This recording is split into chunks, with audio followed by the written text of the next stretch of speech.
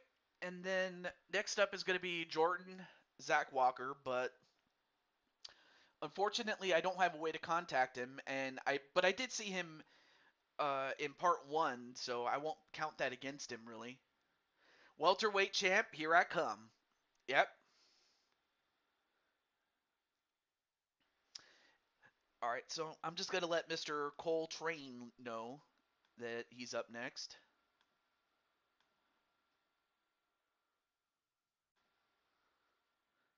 But yeah, congratulations on the victory, Mr. Arkham.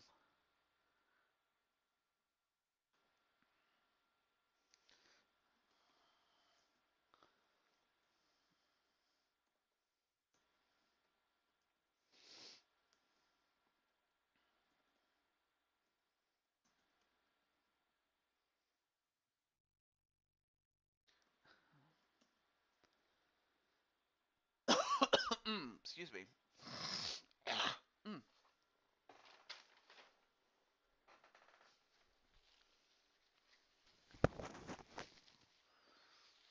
Uh,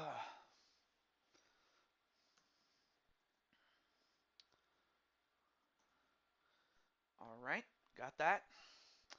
Okay, so let's continue the match, and the next one is going to be, or not match, but fight.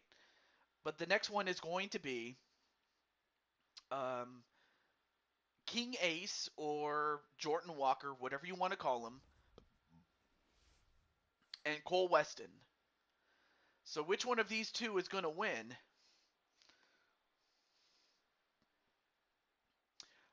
For Cole Weston, we have a light heavyweight against a middleweight. So of course Cole is going to have the slight weight advantage, although the advantage will not be that much. But that being said, though, hey, there's Cole. As we have Cole from Calgary, Alberta, Canada,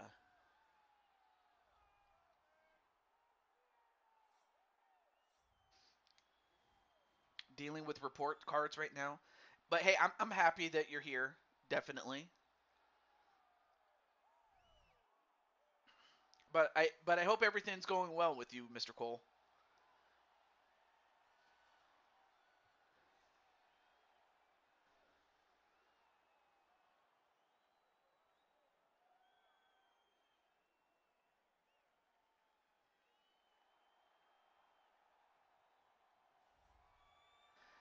All right, so we have Cole and we have Jordan, Zach Walker, King Ace, whatever you want to call him.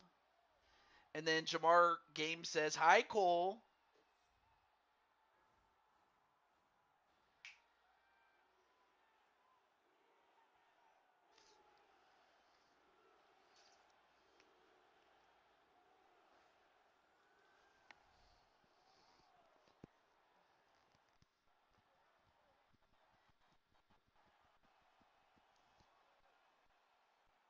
And then Against All Odds says hello to Jamar, Arkham, and Cole.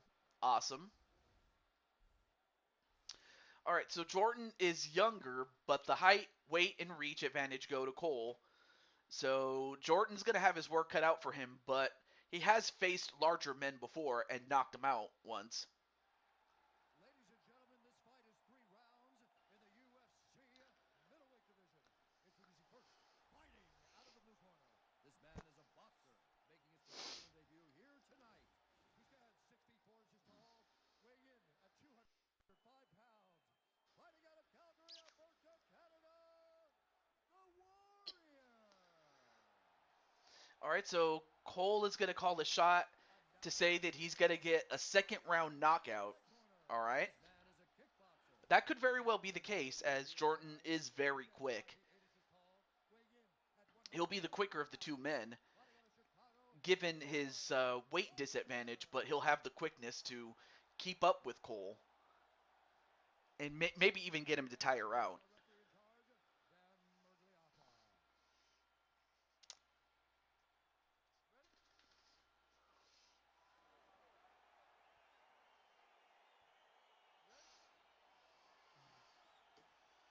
Ready?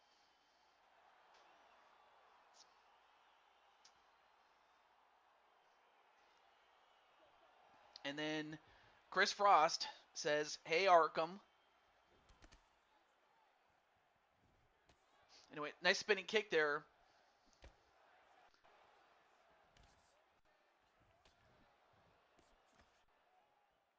But yeah, it just sucks though that King Ace, like I saw him at the start of what turned out to be part 1 of the show. So I can't, dock him any points for it, which is good in this case for him. I just wish he was here, that's all I'm saying. For Cole, he just has to use his reach and his weight, to put away Jordan, because if he doesn't, I have to think that the longer the fight goes, and the better I would have to think that the longer the fight goes, the better shape Jordan is going to be in, given that he doesn't have that all the weight that Weston has. He's not carrying that much weight. However, if you're Cole Weston, if you could put away Jordan Walker, then you're going to be in great shape. Or at the very least, if you have him hurt.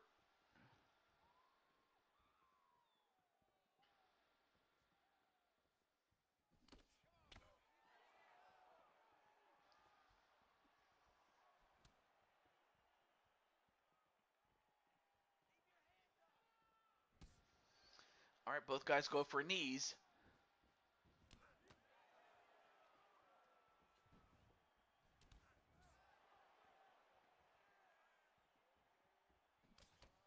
Anyway, nice snap jab there, or nice jab combination there by Jordan Walker.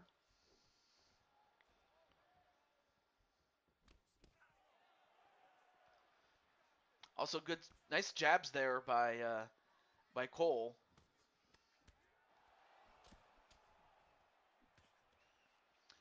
Although Cole right up against the fence. Oh, got an uppercut for his trouble. But I just think that if he can just unload, although he gets knocked down. I mean, then again, like I said, King Ace has knocked out a very large Mr. DKO, and he weighed like closer to 220 pounds. And Cole Weston, of course, weighs 205 pounds. So even though it's a 15-pound difference, to say that King Ace doesn't have any experience would not be true. So I trust that King Ace, Jordan Walker, Zach Walker, whatever you want to call him, I trust that he knows what he's doing, and I trust that.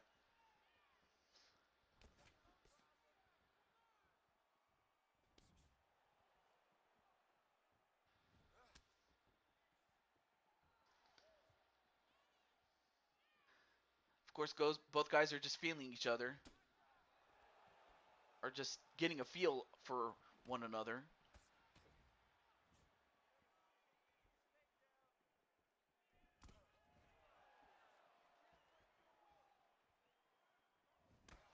Oh, nice kick there by Jordan Walker. Oh, Jordan. Oh, he's got him hurt. He's got him hurt. But of course, Jordan knows full well he can't just rush in there.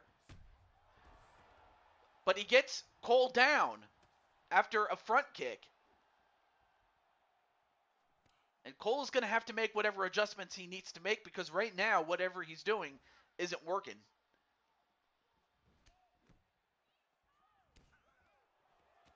Oh, now he's got him in a grip. Now he's got him in the clinch. This might not be good for King Ace, but he backs away.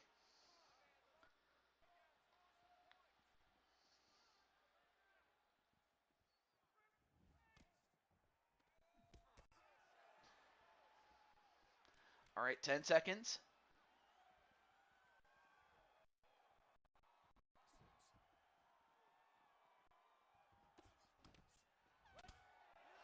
And that's the end of the round.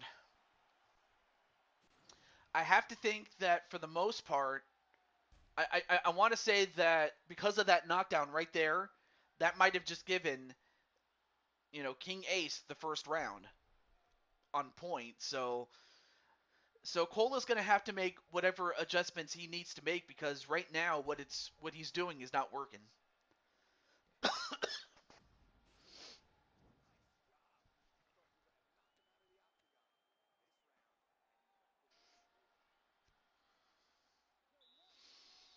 And also for Chris Frost, how do you feel about your tag team partner, the man in red, doing against this big monster known as Cole Weston? No, that's not Walter. That's Walker. But I think you meant to say Walker though. Jordan Walker, King Ace, whatever you want to call him. But no, it's not Walter. Just wanted to give him the benefit of the doubt there. Well, if Cole is going to give him the second round knockout, now's the time to do it.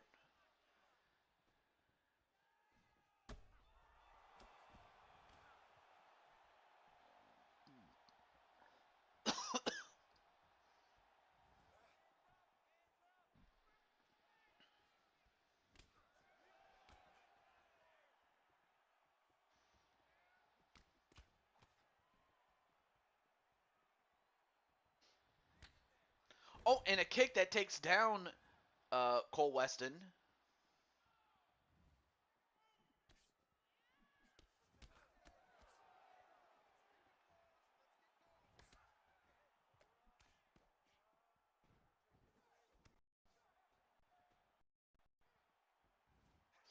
And Cole going for a long kick but missed.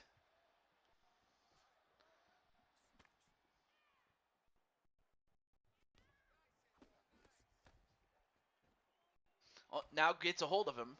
Ooh, a long kick, but again, the quickness of Walker just making it much difficult for Cole to connect on a big blow.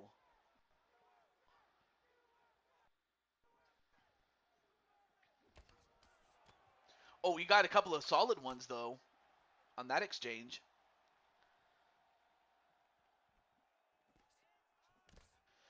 Welcome back, Captain Danger. Although right now, Cole in a bit of trouble here.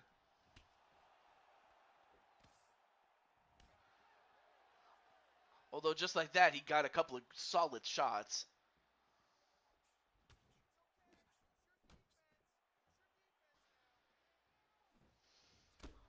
And another kick to the head.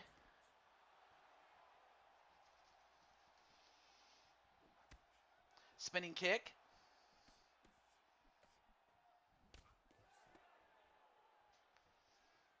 But yeah, great to see you there, Danger.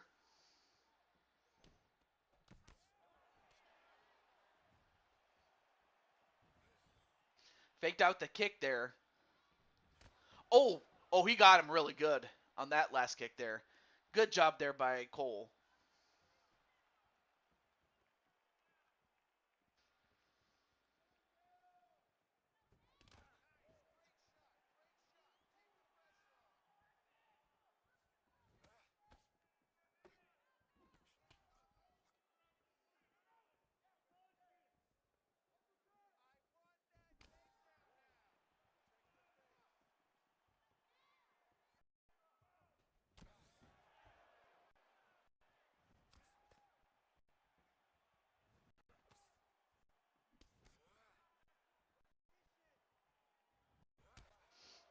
I mean, both guys exchanging kicks.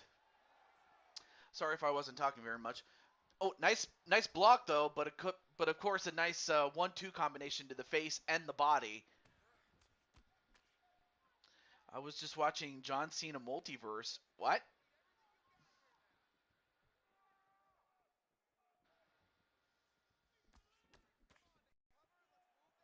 Anyway, 50 seconds left in the second round. A story of the Cenaverse.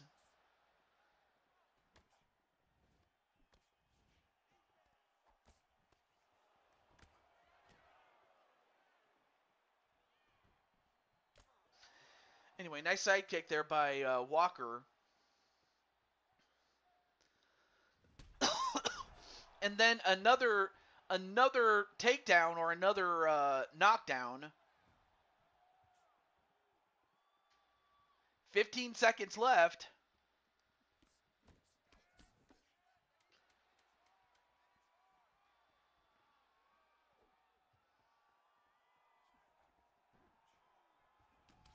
Watching artwork on silent. Well, anyway, we're going to be going to round 3. But so far, Jordan Walker doing an excellent job keeping the big man at bay, making him miss. And every time he makes a swing, he just makes a miss. Meanwhile, he's hitting on his shots, is Jordan Walker.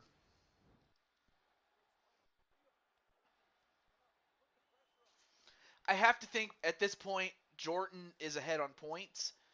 So all Jordan has to do is finish strong, but also avoid getting finished. Either by knockout or by submission by Cole Weston.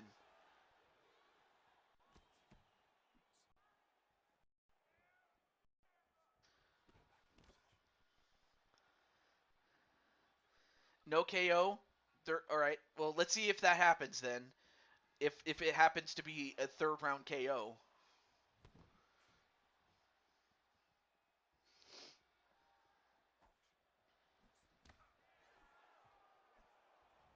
Oh, got him that time. Did Cole Weston? Obviously, if you're Jordan, you can't take too many of those punt kicks to the face. Can't talk.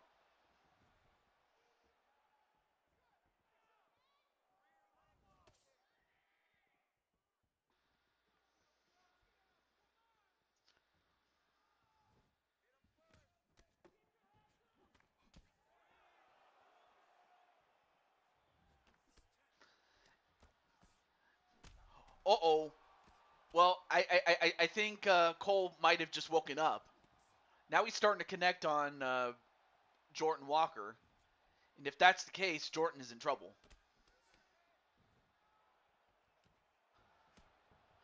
Anyway, nice foot catch, but then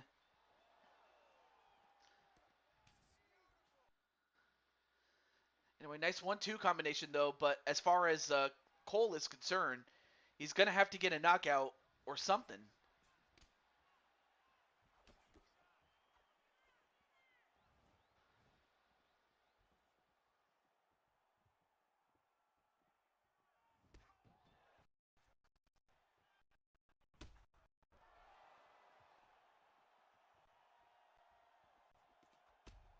Oh, and down he goes. Down goes Cole, but now it goes to the ground. And is he gonna finish him? No, he does not. Oh, but they get back on the feet again. And then another kick that takes down Cole. Oh, but Cole gets up again. Oh, Cole is hurt.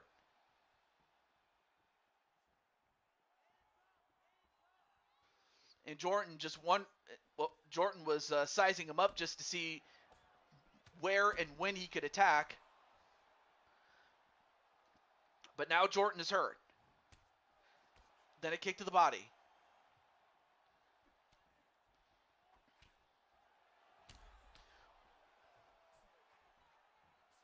Yeah, absolutely. You got to win this. You got to knock him out or get him to quit or something. Anyway, nice jab shot there on Cole.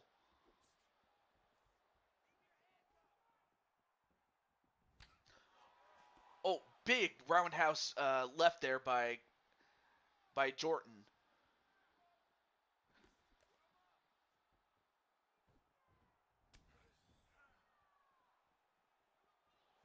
Oh, went for a high kick but missed.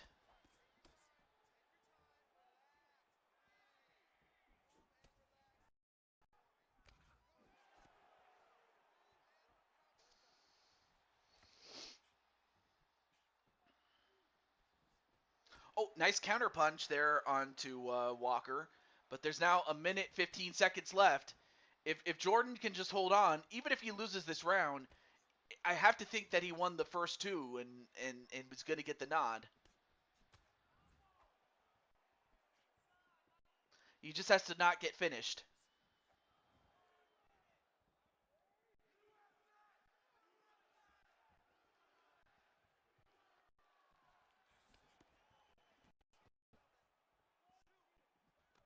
Oh, goes for a takedown? No.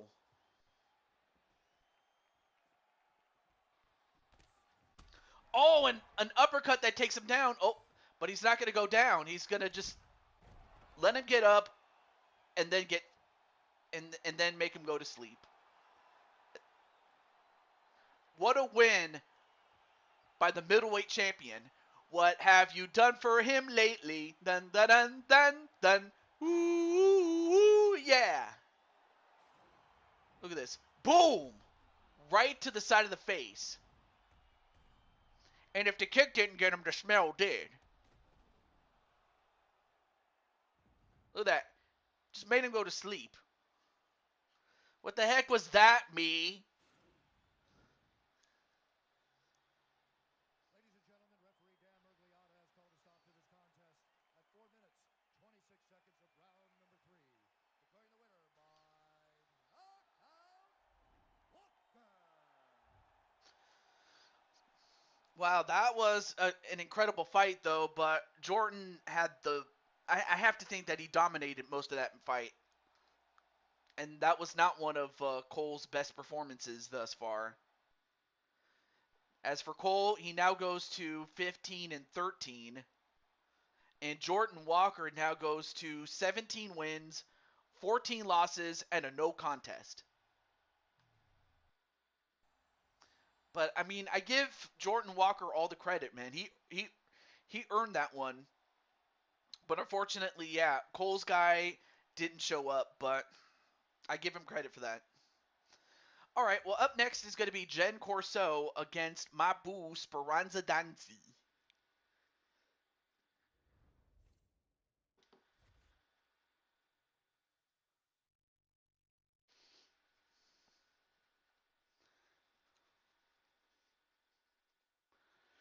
All right, so who is going to win this next one?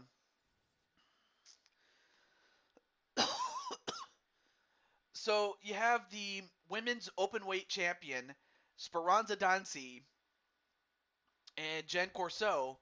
And for Jen, this is an opportunity that if she wins, she gets a shot at Speranza and her open weight championship title.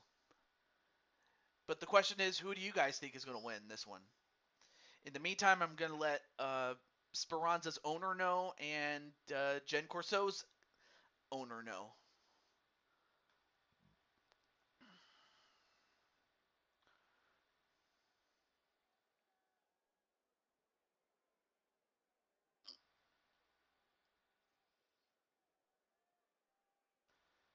Let's see, where is he?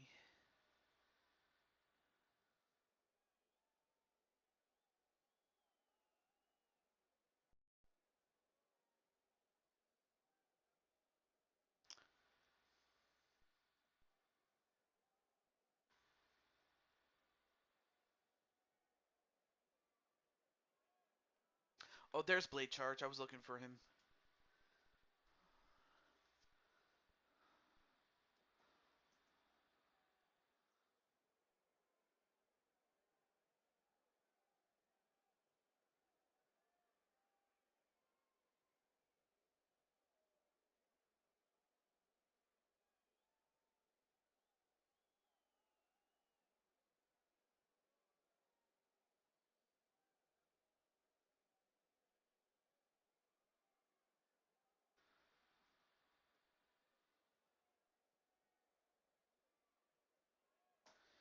Whew, it's starting to get hot. It's starting to get hot in the room here, or stuffy. Let me check in the chat really quick. All right, so Joker just came in. Awesome. Welcome back, Joker. All right, let me get Miss Corso and Mr. Triple Beat. Let me get him. Oh, there he is.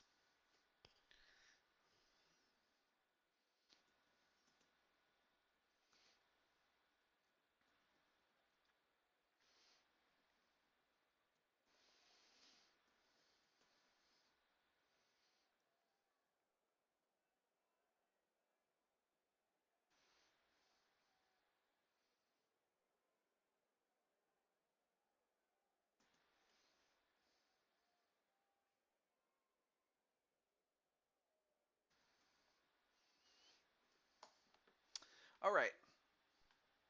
With that, let's get right to it. GG Zach. Yep. Although in this case it's with a K, not an H, but still, I knew what you meant to say. Oh, I'm sorry. That was Captain Danger who said it. Never mind. But still. Or who knows? Maybe it is with an H for all I know. But here is Jen Corso. And of course, she is from and does make her residence in Montreal, Quebec, Canada.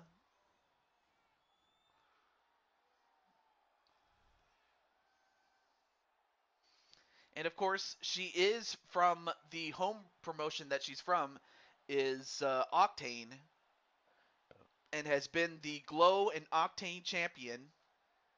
Of course, those are promotions under the banner of our good friend um, Triple B. The World Heavyweight Champion, that's Atticus Black.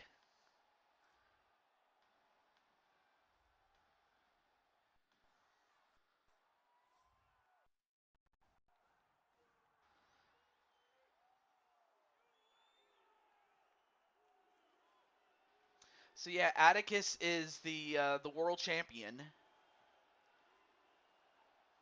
Of course, even though his fight is a non-title fight,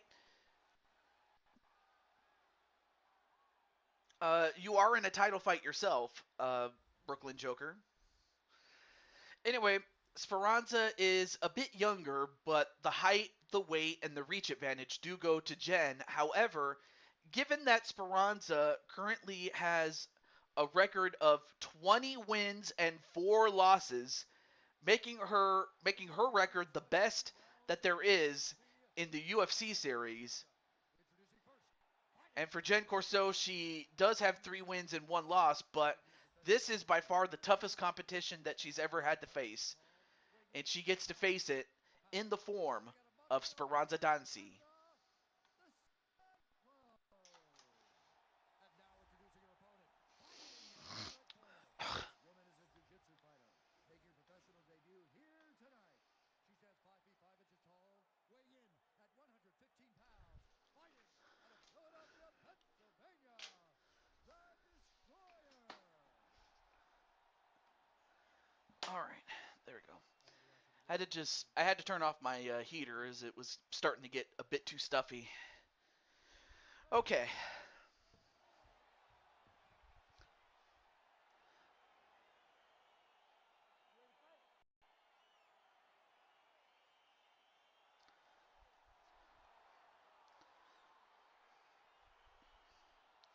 All right, fight underway. Here we go. And of course, Speranza is a jiu-jitsu fighter, so that means that if you're Jen Corso, you want to keep the fight standing up because if it goes to the ground, that's pretty much where Jen is going to be in trouble. And by Jen, I mean Jen Corso, for not to confuse one Jen for another, of course.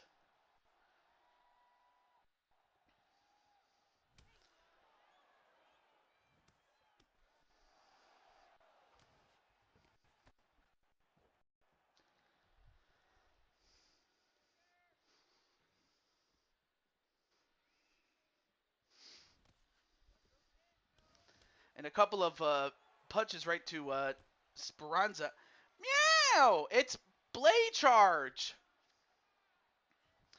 Anyway, how are you doing, Blade Charge? There you see your friend. And in this case, we have Speranza in pink hair mode.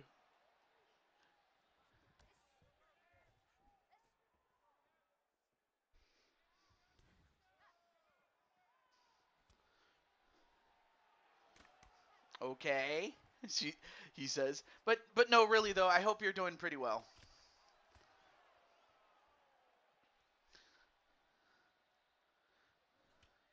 Of course, lately Blade Charge has transitioned into becoming a VTuber. There aren't too many guys that do VTubing. Although if I ever decide to do VTubing, I would probably do it a lot different than most VTubers of the day. Then there's Matt Storm.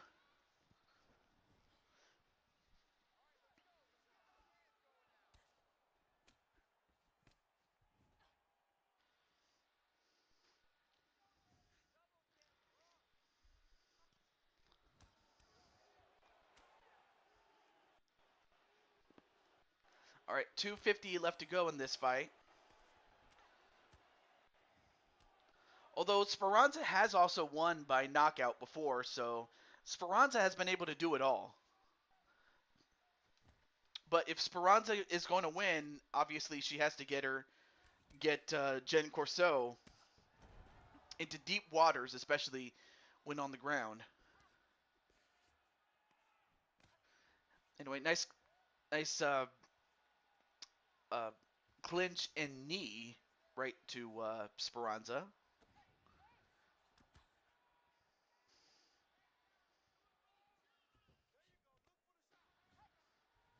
Oh, and a kick to the stomach, and then a kick to the leg.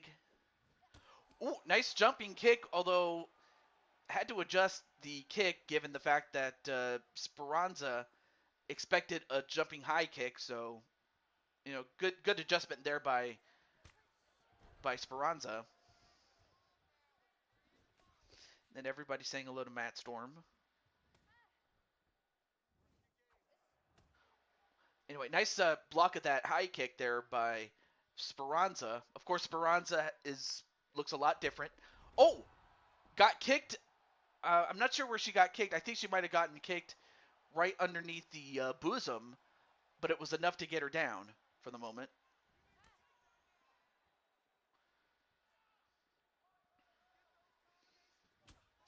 Although Speranza fighting back. Nice, nice takedown defense there by Jen Corso. And so far, Jen Corso doing a great job keeping the fight standing up and making it much difficult for Speranza. Oh, a kick right to Speranza. And Speranza, we're not. I'm certainly not used to seeing Speranza get dominated like this. But Jen might be making a case to get a shot at Speranza's openweight championship. And it's been a while since I can't even talk. It's been a while since Speranza has defended the title, although that has more to do with the fact that any would-be challengers, more often than not, would lose. Not to say that she's never defended the title, because she has. All right, 10 seconds left.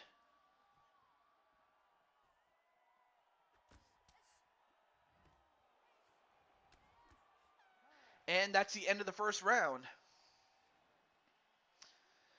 And for Speranza, usually she would have finished her opponent off already, but but for Speranza, this is by far the toughest opponent that she's ever had. And well, okay, so she got kicked under the arm. I'm surprised that was enough to get her down, but it was.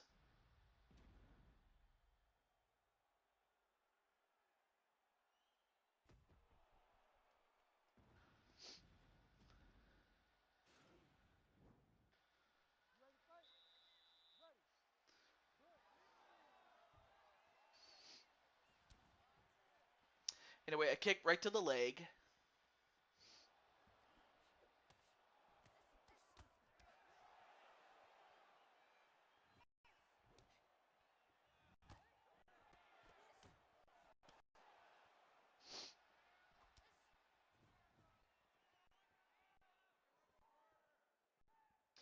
All right, so Jen Corso not going to overextend herself.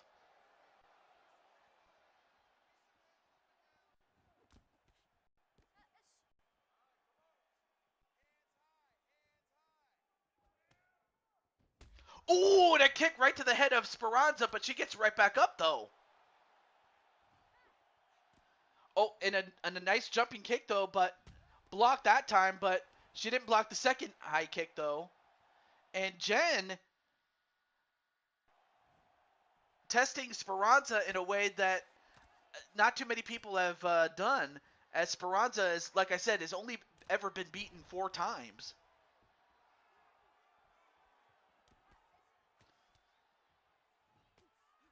But it's also been a long time that she's lost 4 fights, or lost her last fight, rather.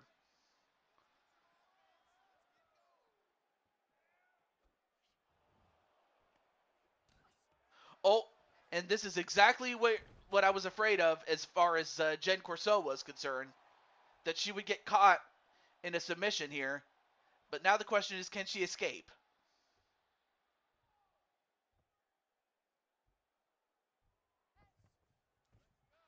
Jen? Jen? Yep, she escaped all right. But now we're going to find out if she can attack while on the ground. Or if she's just going to keep her right there and start to bludgeon her, is Jen Corso.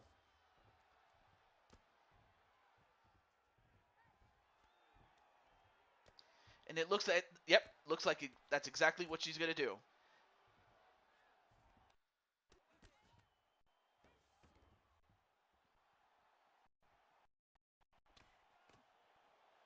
Well, like I said, you do have a title match there, Brooklyn Joker.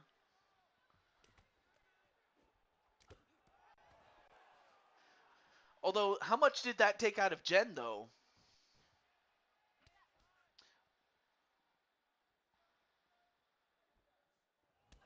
Anyway, nice kick to the body, though, of Speranza.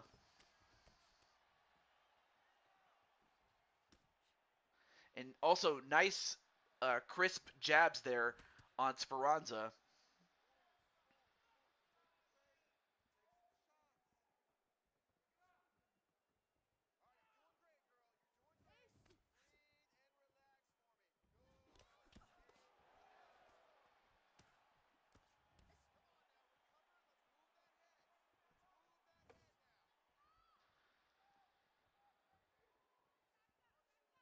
All right, a minute, 30 seconds left to go. Now both ladies starting to slow down a little bit, although Speranza gets the knockdown.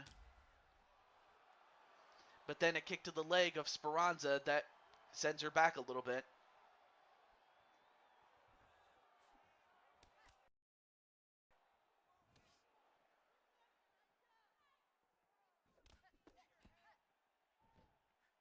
Ooh, went for a high kick, but backed away enough, did Speranza. Speranza with a high kick, but then responding in kind was Jen Corso. So we've already seen a champion go down against a potential challenger, with Clinton going down to Arkham 500. Could we get another one? But this time with Jen Corso.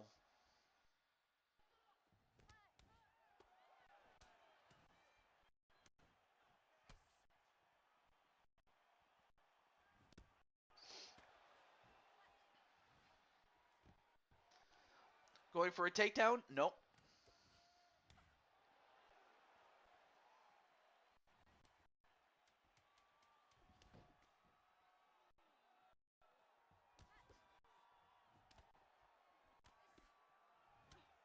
And a takedown onto Jen Corso, but that's the end of the second round. Man. Oh, and there you see the kick that took down Speranza.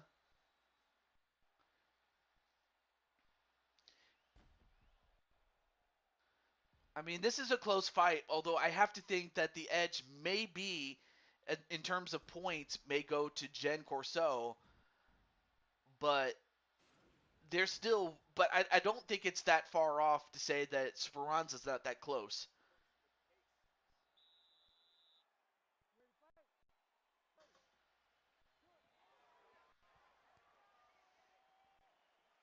But yeah, Blade Charge, how do you feel about your friend Speranza, and that this is the toughest fight that she's had in a long time?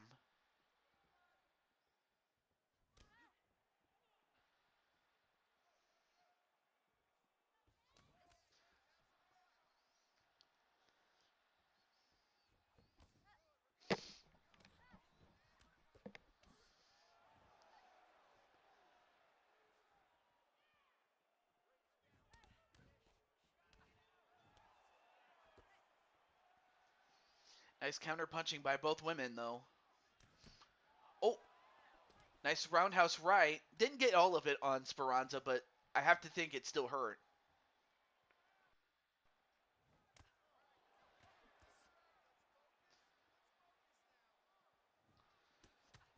Anyway, nice counter punching there by Corso. Now going for a takedown is Speranza, but Corso doing an excellent job keeping the fight on the feet and making it much tougher for Speranza.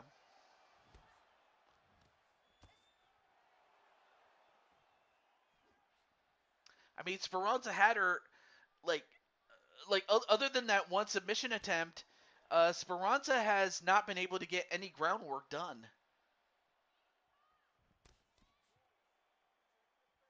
Oh, and then a side kick to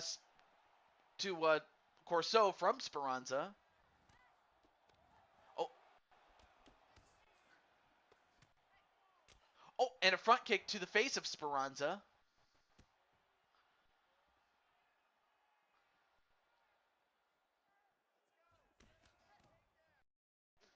3 minutes left to go.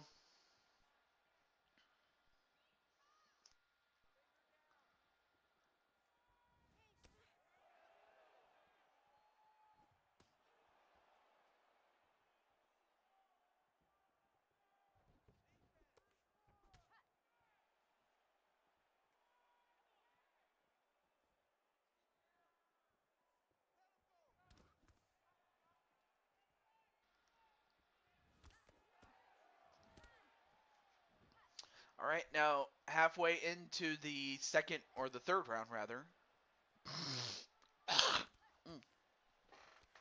Excuse me. Yeah. All right, nice kick there by Speranza, though.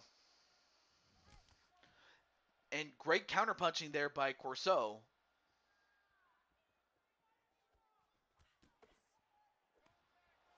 Oh, got caught for the moment, but Corso was able to escape. And and man, did she get caught, did Speranza. Although Speranza with a spinning kick of her own onto the head. Or the face, rather. Oh, went for the Amari roll, but Jen, I had to think Jen scouted that move. But I mean, there were so many opponents that Speranza did get with the Amari roll.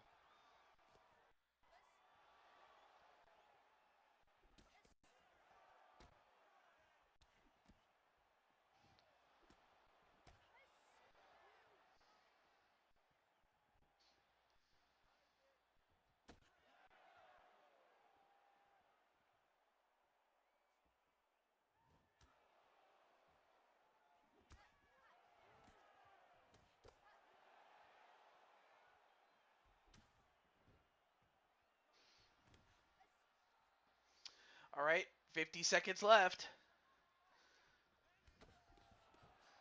Is someone going to get the finish, or is it going to go to the judges? Although Speranza trying to hold on, and Corso trying to go for the win right now.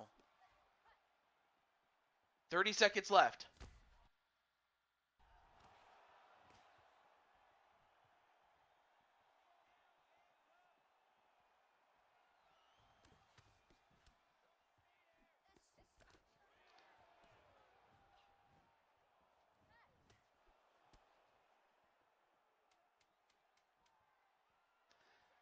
All right. Oh, nice jumping knee. 5, 4, 3, 2, 1. And we're going to go to the judges. Man, what a fight that one was.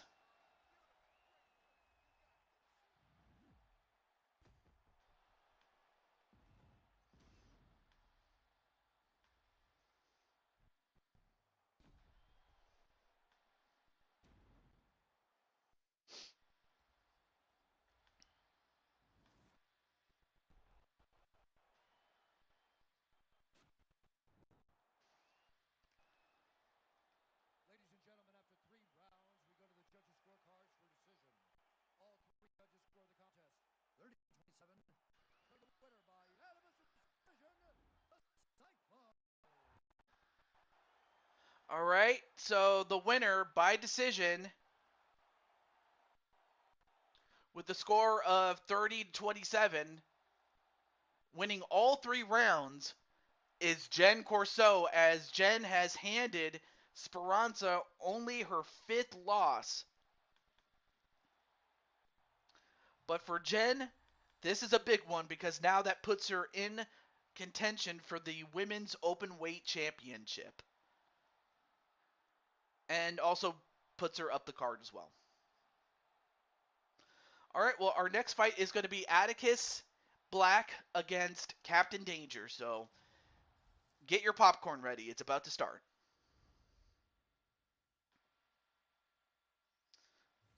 All right, so Captain's in the chat. All right, that's good. I don't know if Atticus is in the chat, but I'll let him know if he isn't. All right, so Captain Danger naturally going to go for himself to win. But I'll let Atticus know that he's up next. So, yes, Atticus is the World Heavyweight Champion. And this is a non-title match, but if Captain Danger wins, then he would get the next shot at the world title because, well, Atticus is the champion, and if Captain Danger gets the win, he'll be the next in line for it.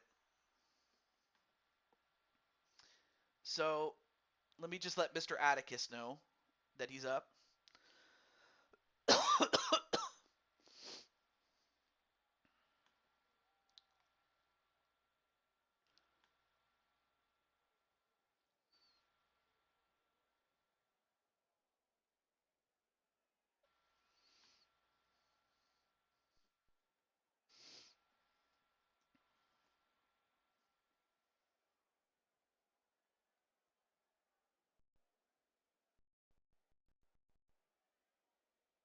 Wait, let me see if he's in the chat already.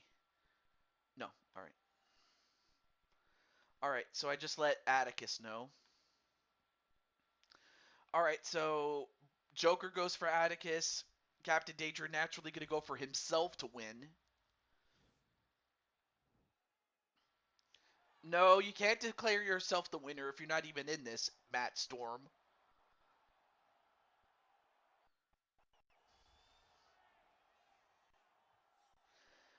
But yeah, oh, and Blanchard says, wow. Yeah, unfortunately, Corso got the win, but hey, that was a great fight, though.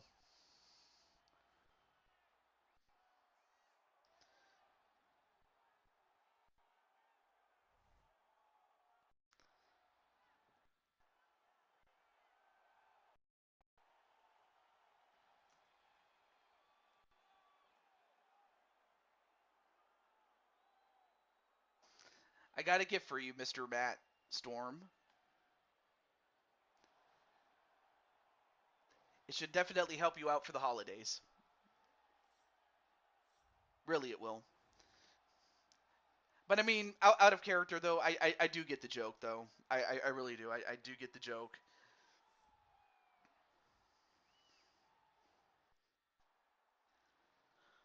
But then you have Atticus Black. Oh yeah, I almost forgot.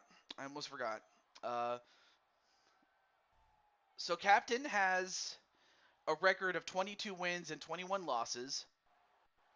But despite having more wins, Atticus has the second best record in the UFC series, behind, of course, only Speranza Dancy.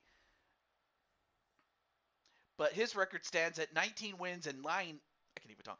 19 wins and 9 losses, and he is the UFC heavyweight champion.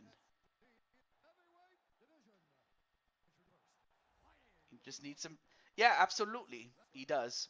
There's a lot of people that need it more so than they would care to admit. Now, I mean, of course, if you have of course, if you have, say, Buddha or who else, Allah or some other deity that's a legitimate one, I'm cool. It's all cool. I'm not gonna hate just because of that. But yeah, it that's just me saying that, obviously, not my character, but my actual self would say that. But but I digress, though. I don't want to drag people through the mud. Well, actually, it's not the mud, but I certainly don't want to make it more about myself than it is about UFC 4. So there you see the UFC champion. There you see a potential challenger. But who is going to win this? Let's find out.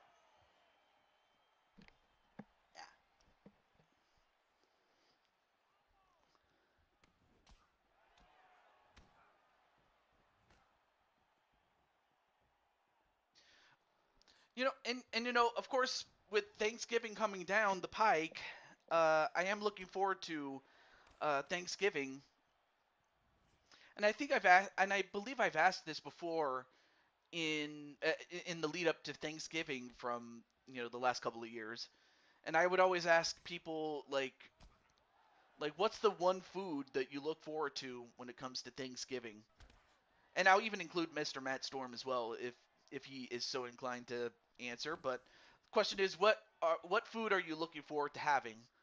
Like, I know some people love turkey, and I know some people love ham, but my favorite always has been, for the most part, the stuffing.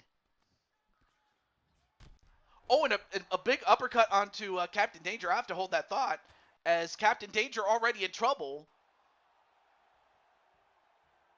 But sorry, not Matt. Uh, but then Captain Danger gets out of it. I'm surprised he didn't try to keep him on the ground, although Atticus did have top control, though.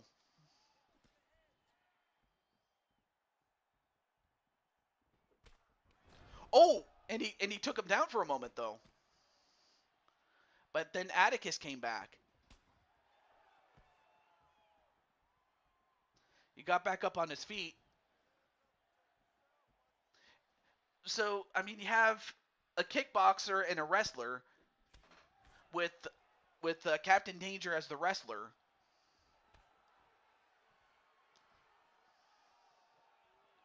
Oh, it's a drink. Okay, well, what's the drink then? I guess you could also add a drink too. I in the case of a drink, I definitely like Martinelli's sparkling cider. Uh, some people like cranberry juice. I like cranberry juice. Sometimes it could just simply be plain old water or ice water rather. But I definitely like Martinelli's. Definitely. Although one thing that Atticus is not liking right now is getting put in a guillotine. But is Atticus going to get out of this one? Yeah, he does. All right.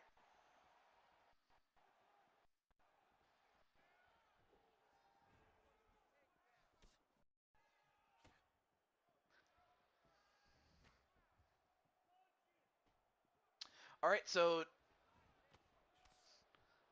now we're at the 2 minute mark now. But yeah, what is the drink that you're interested in? Okay, just making sure that the video is perfectly fine. The power of state. Well, okay. I mean, I could respect that because I mean, sure, I don't drink whiskey, but I'm not going to say no to a steak. Of course, not everybody. I will say this though, like not all steak is created equal. So I have to think that somebody in your family knows how to make a steak and make it taste good.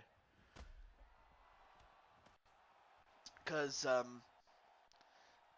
yeah, cause when it comes to making a steak, it's an art. I'm just gonna say that it's an art. to make a steak. Oh yeah, eggnog's pretty good. It's not my favorite, but I like it. Pepsi and Lipton tea. Mm, and by Lipton tea, do you mean like hot tea or like iced tea? Because there's a huge difference between those two.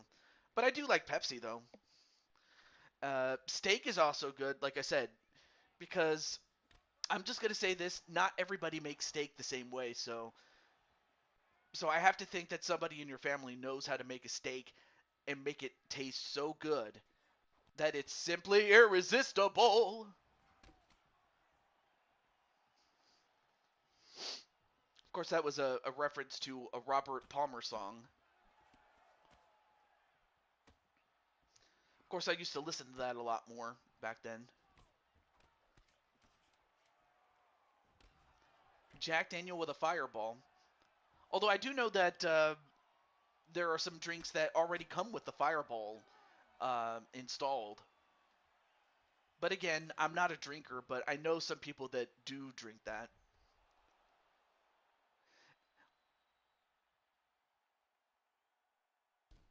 Oh, and there you see an uppercut with the left that puts down Danger, and I have to think that that might have given Atticus the first round. So if you're Captain Danger, you're gonna have to step up your game or come up with something big in order to overtake Atticus.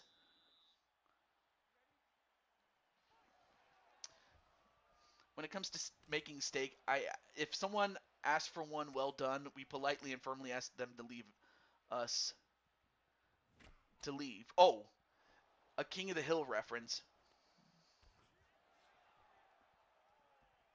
Although Hank Hill is pretty funny, I will say that. And the funny and you know what? It's funny that as far as Hank Hill is concerned, is that he's funny and he's not even trying to be funny. Gatorade and Kool-Aid. I mean, of course, I only drink Gatorade from on occasion though, but Gatorade is pretty good if you're trying to stay hydrated and avoid dehydration. Really. Damn it, Bobby. Although Captain Danger just got lit up a little bit.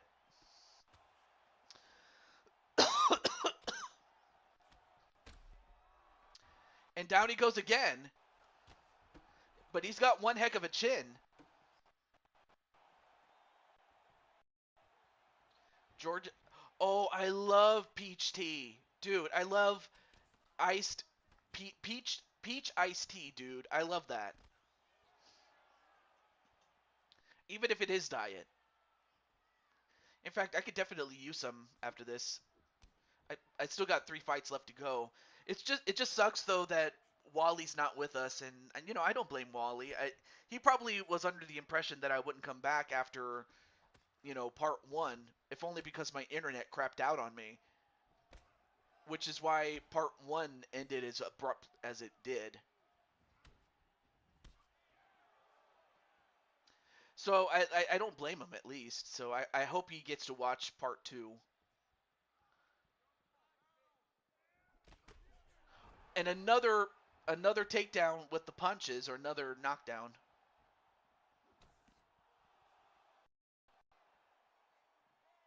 And deliciousness. I do like Dr. Pepper though.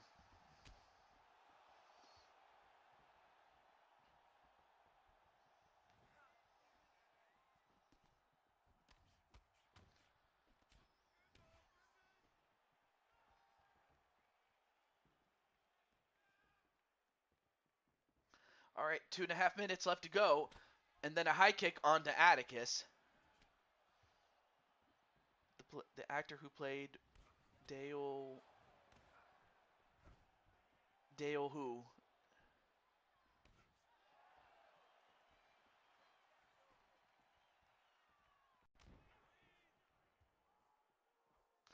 Passed away too this year. The actor who played Dale. Oh, you mean Dale from King of the Hill? I thought you were talking about Dale from, Dale Earnhardt, Senior. Like I know that Dale Earnhardt Senior passed away in 2001, but you were talking from King of the Hill. Oh, that's sad, man.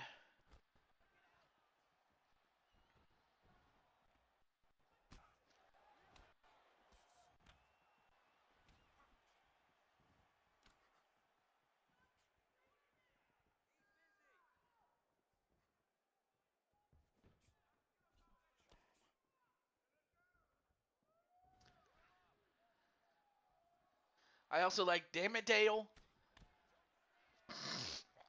Mm, yeah.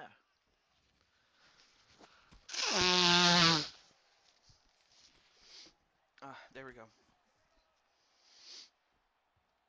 All right, now less than a minute to go in the first round, or the second round, excuse me. Well, Captain Danger is still in the fight, but he hasn't really scored too many knockdowns, so he's gonna have to really step it up or come up with something huge.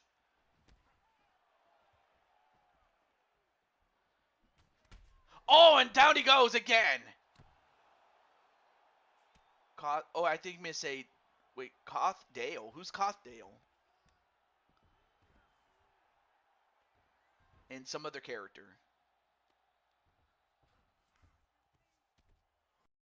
But yeah, who's Koth Dale?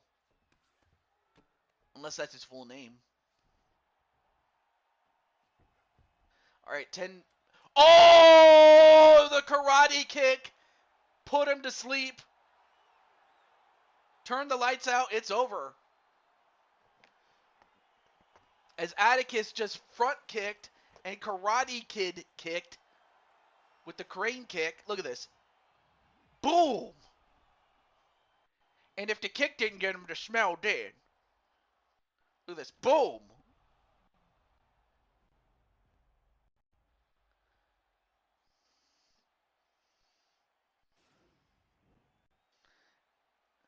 Koth is the name of the show, TJ.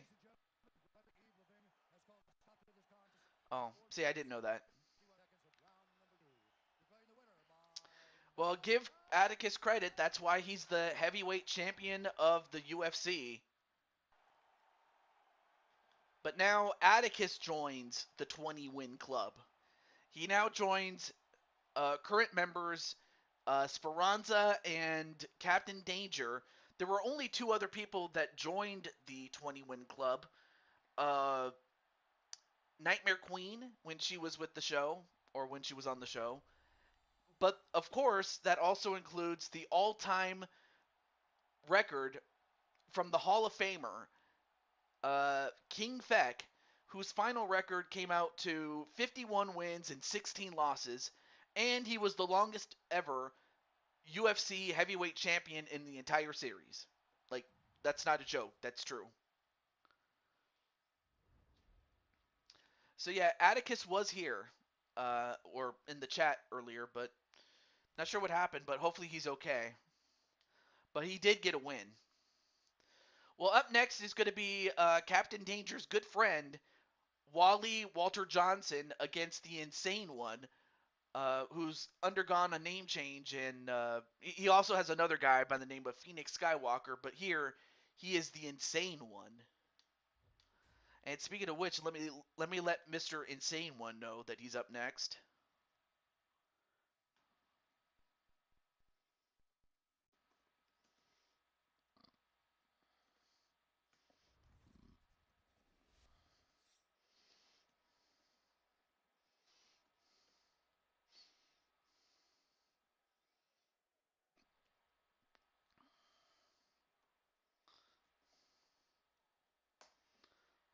Okay.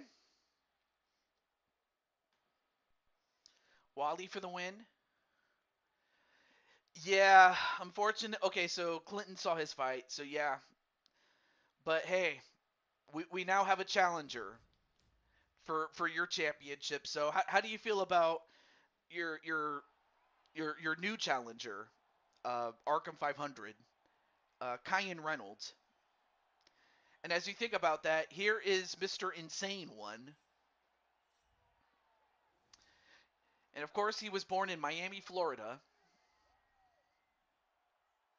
And although Insane One has never been a UFC champion, He has won championships in the WWE series.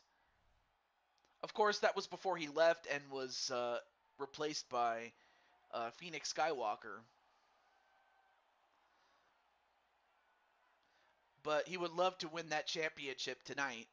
And if he does, it would be against this man right here.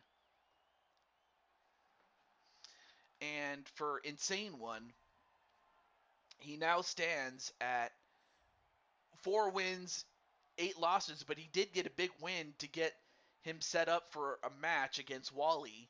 In fact, he won his last fight, whereas Wally lost his last fight. But Walter Johnson stands at an even 16 wins and 16 losses.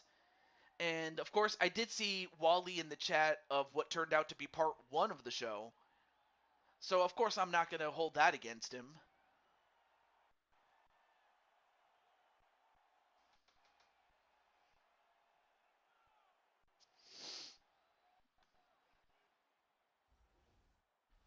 And yep, just as predicted, Captain Danger gonna naturally go for his friend Wally to win.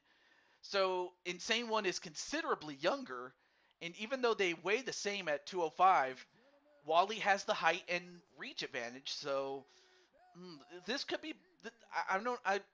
I'm not sure if youth is gonna win out or whether skill is gonna win out or experience is gonna win out. now Especially given fighting that Wally is in UFC great shape for a man who's 40 years old. have been waiting for. Live from the sold-out United Center in Chicago, It's just too bad I don't have a way to contact Wally, though.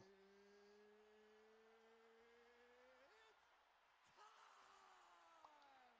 5 rounds for the undisputed UFC Light Heavyweight Championship of the world.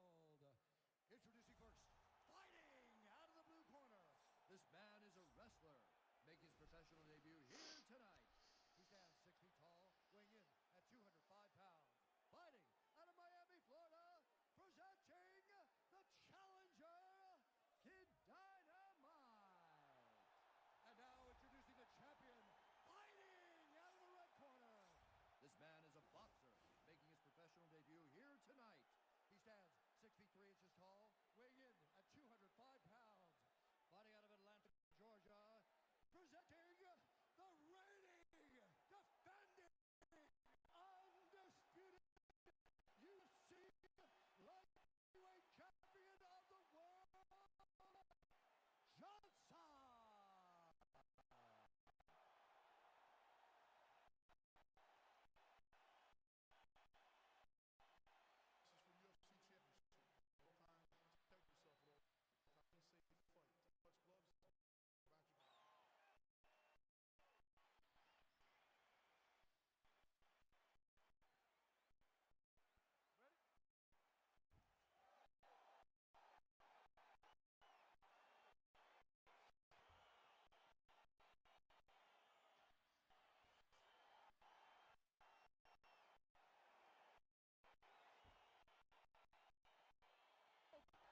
All right, fight underway. Now this and the next two fights are set for 5 rounds, but we'll find out if it even goes the distance. But they do have 5 rounds to work with. I mean, we've had a couple of fights that went into the decision, or that went to a decision, I should say. Excuse me. So far, we've only had 2 fights that made it to the judges. But these are 2 light heavyweights, though. Oh shoot.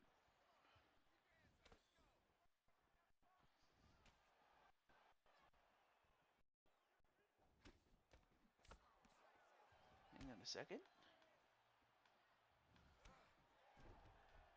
Let me see if that works. There we go. All right, there we go. Much better. Much better. I was just fixing the picture quality, but thank goodness that that was all I needed to do. There we go. All right.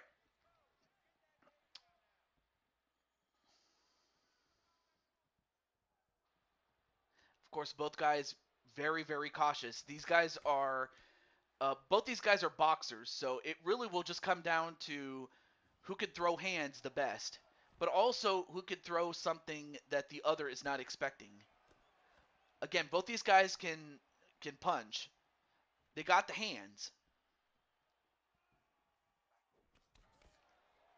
And Wally doing a good job with those hands.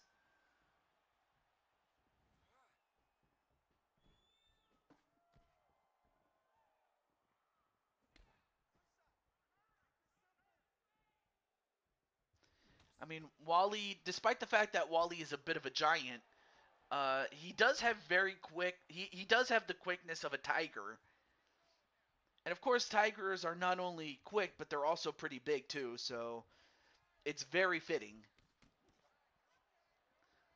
In fact, it also wouldn't be surprising for me to see Wally turn into a tiger or something, as much as he would turn into the Hulk. Anyway, nice leg check there by the Hulk, Wally Johnson. And Wally doing a great job with the clinch work and punches,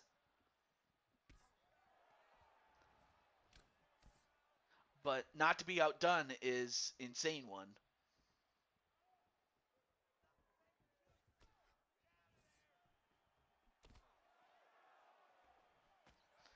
And then a knee right to the head.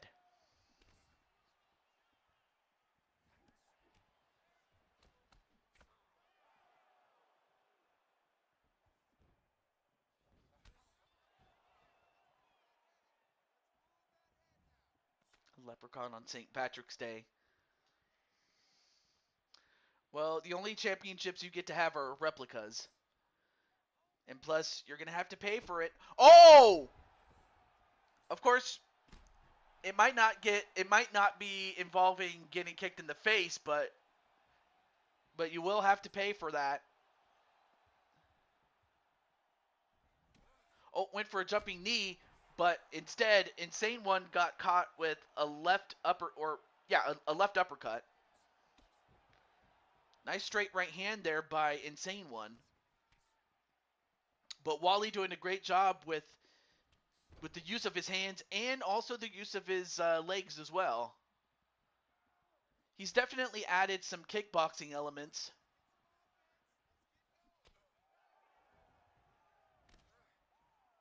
And of course, Wally not that long ago did get a submission victory, a rare one, against Atticus Black, who just so happens to be the open weight champion. And we're going to see him in the next fight after this one.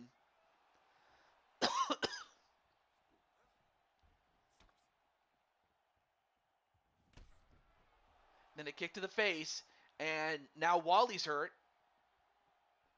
And for Insane One, this is a big, uh, this is a big, uh, uh, this is the biggest fight for him because this is his opportunity to become a champion, and the only other championship fight that he's been in was for the heavyweight title. Of course, at the time, Feck was still the longest reigning heavyweight champion, and he was still in his prime, so obviously Feck was going to be a tough out at that time, and that proved to be the case, really.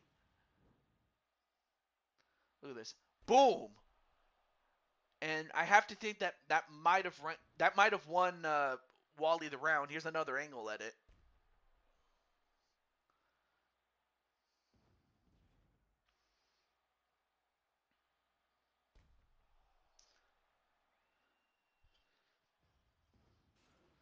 So yeah, I know that Captain Danger is in the corner of Wally. So, Captain, what did you say to Wally between the rounds? I mean, I know that you didn't give him any advice in terms of how to fight, but rather you just gave him a pep talk.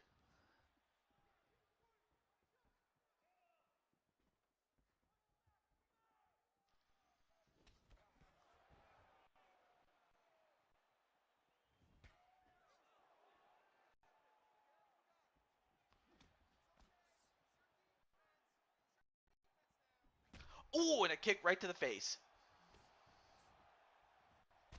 And then a jumping knee, and Insane One is hurt. And then another high kick, and Insane One not doing too well. I mean, of course, the strikes landed is close, but Wally is landing the more effective punches.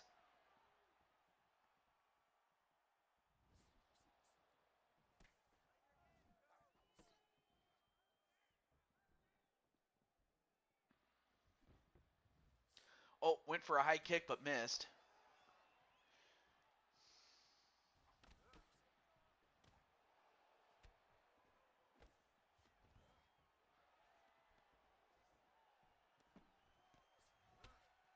And then a kick to the body. Now Wally, I mean, I have to think that Wally knows he has this one. The worst thing he could do is let his guard down.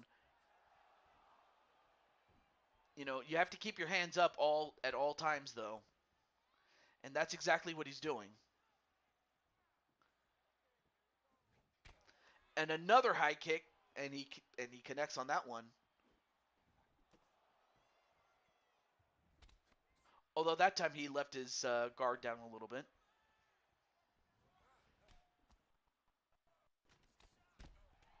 I don't think he's a Power Ranger.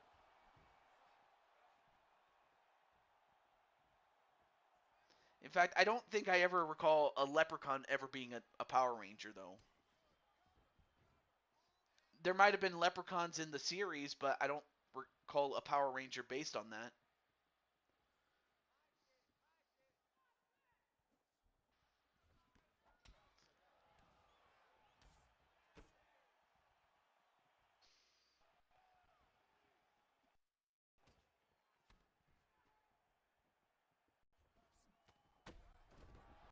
Wait, Matt, are you a Leprechaun? Everybody's after me Lucky Charms, you know. Anyway, now both guys were down on the floor, but of course both these guys would rather fight on the feet. Although right now I would have to say that Insane One would be better off trying to go for something on the ground, because right now his stand-up game is not working right now. So he's gonna have to try to do something different. And as for Wally, you have it won. I mean, the worst thing you could do is try to do something that's not that do something different than what is working. Although right now he was able to knock him out anyway, as Wally is still the UFC light heavyweight champion.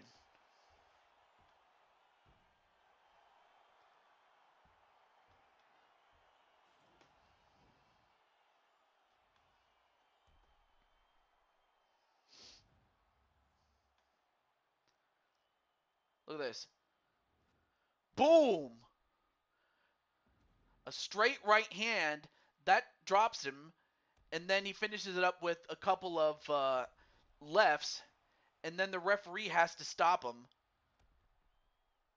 And of course, Wally knew he had him beat. That's why he stopped punching him, and the referee just stepped in to stop the fight before Wally threw another punch. At 3 minutes, 46 seconds of round number 2. Declaring the winner by knockout. Or maybe you're Gold member. The I love Gold! I don't know why. I just take the Mickey off of that. I don't know why, but ever since that movie came out, that's just kind of what that reminds me of. But Wally got the job done. And he is still the light heavyweight champion. So Wally has himself a successful title defense. But we'll find out if Azrael is up to the task, as he takes on Brooklyn Joker.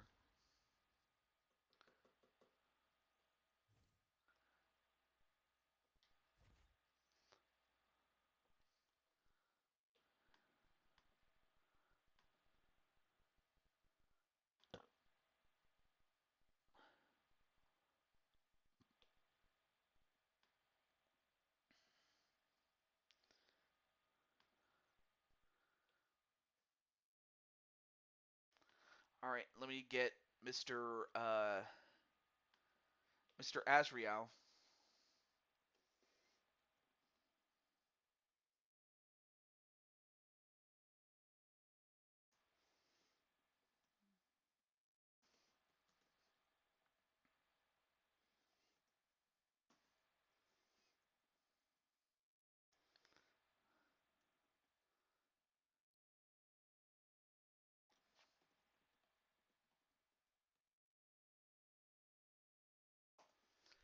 And then let me get Mr. Joker himself.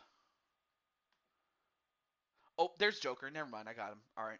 So, who is going to win? I mean, of course, naturally, Joker's going to go for himself to win.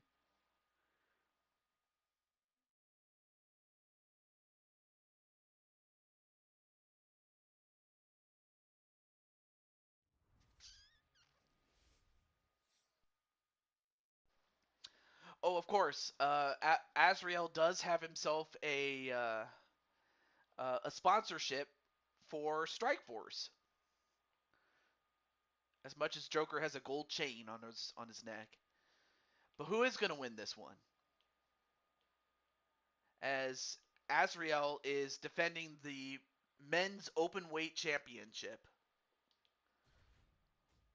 Of course, both these guys are heavyweights, but the open weight championship is exactly what you think it is. It's open to any other weight besides just the one that the champion is.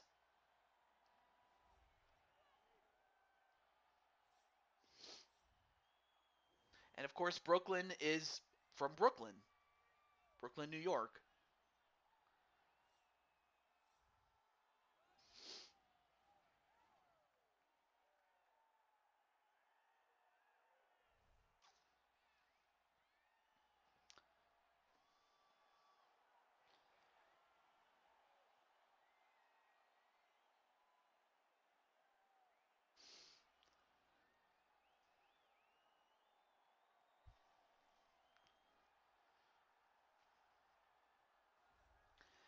And then you have Azrael Black.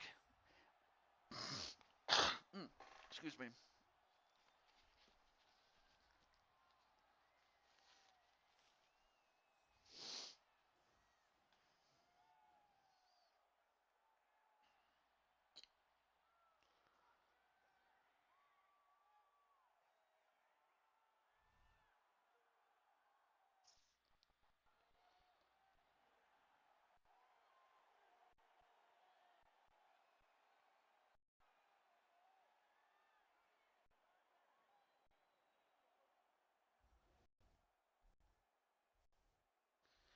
All right.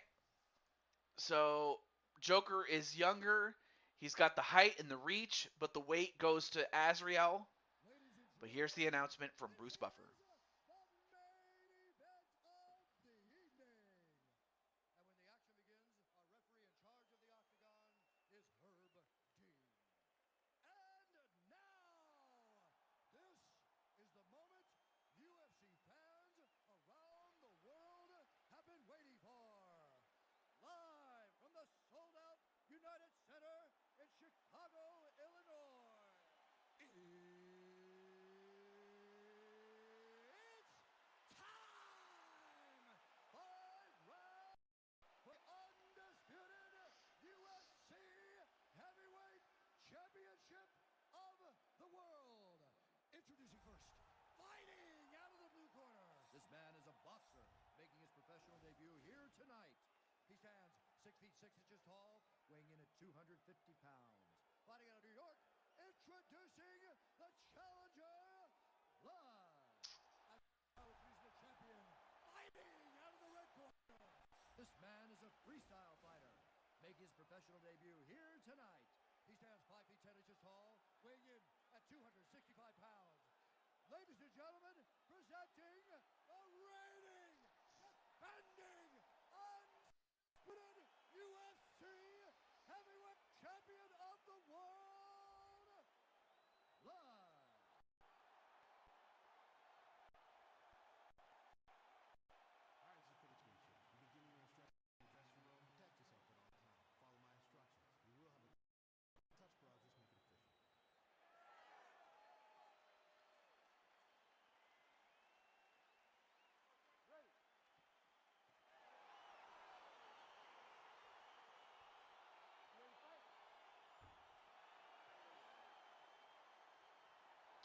All right, so both men are ready. And the match is on.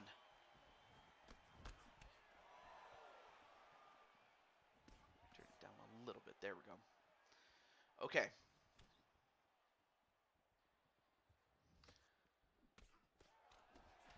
And for Joker, he's got to use his height and his reach. And for Azrael, he just has to get close enough to do some damage on Joker. Oh, and a jumping knee right to Joker, but Joker coming up with a big boot. And a side kick. Of course, Azrael can't take too many, kicks like that and expect to win.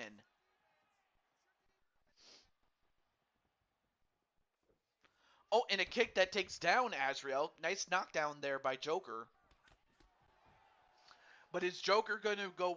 But is he going to leave with the open weight championship?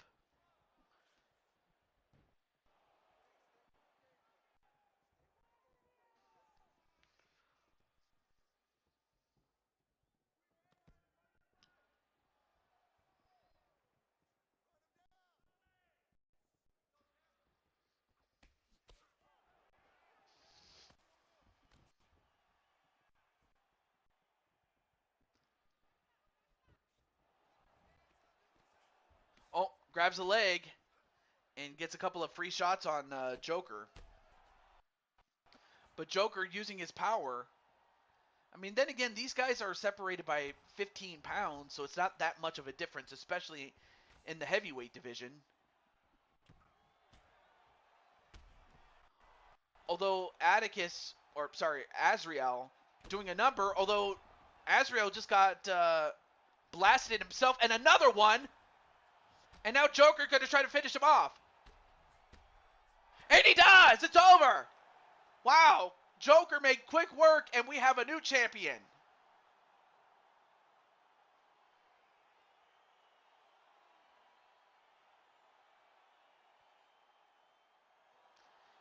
And Joker goes to 14 and 8, and Azrael goes to 12 wins, 14 losses, and a no contest.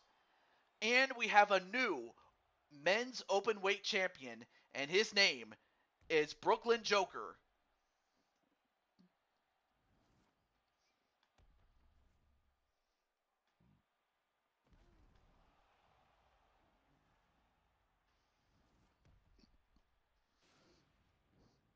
Hopefully, we'll get a word from Joker and Azrael. Ladies and gentlemen, referee Herb Dean has called a stop to this contest at 2 minutes, 2 seconds of the very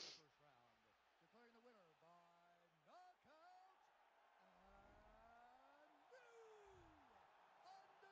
undisputed UFC.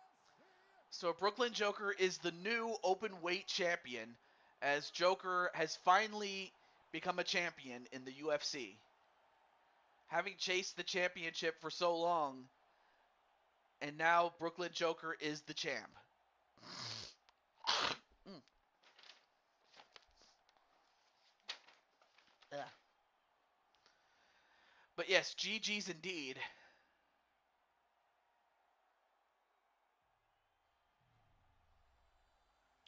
But with that was the shortest fight, as that was so far that was the only fight that ended in the first round. 2 minutes and 2 seconds in. But now we have one fight left. It is Jamar and Jose Blanco. So you have the smaller guys in the main event slot. And of course I wanted to, mix it up a little bit and, give the little guys the spotlight, really. Because sometimes I want to, like, showcase the smaller talents and mix up the main event from time to time. You can't always have the same guys main event every single time. Unless of course it's deserved, obviously. That's of course me out of character saying that. But who is going to win this one? Will it be Jamar Games defending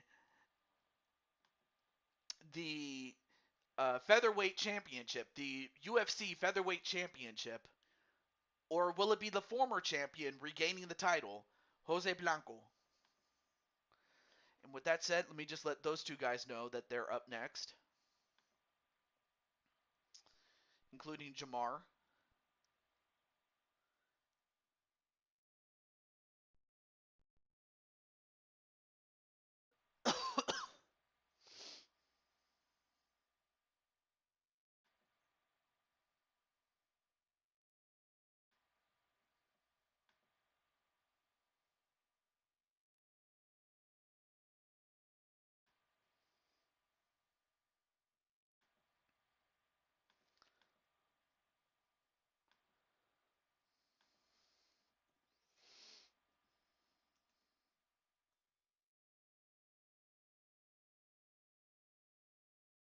And I did see Jamar early in the show,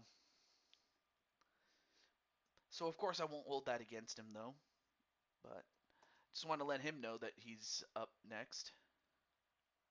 Okay. And then of course Jose, if he's here.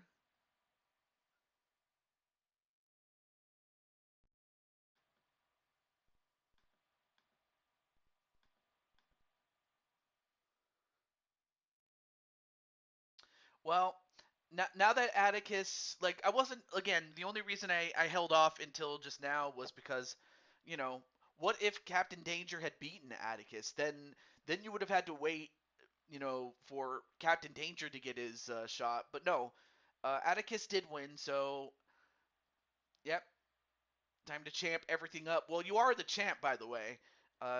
You are the champion, so you are defending the title against Jose. I'm just gonna let Jose know that he's up next too. So give me a second.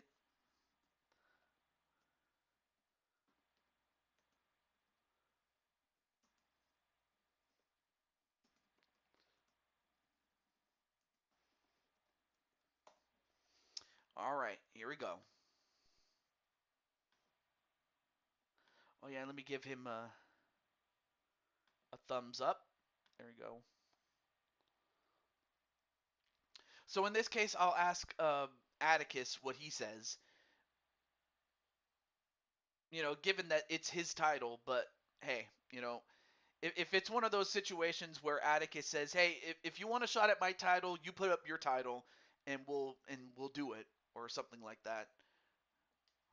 Or if he says, "Hey, you could face me," like, or he could suggest something along the lines of, "We'll have a fight, but then the loser has to defend the championship in another fight against the winner," or something like that.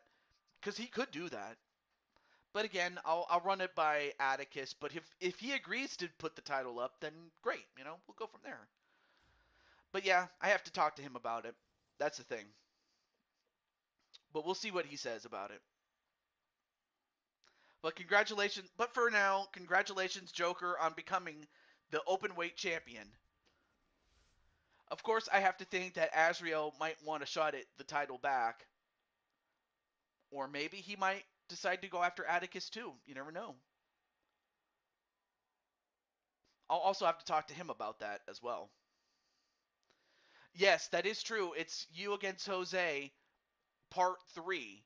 Who is going to win between these two? Now, Jamar did win the first match, or I'm sorry, Jose won the first fight. Then Jamar won it to become champion. But now can he beat Jose again? This time with the title on the line from Jamar. Let's find out right now.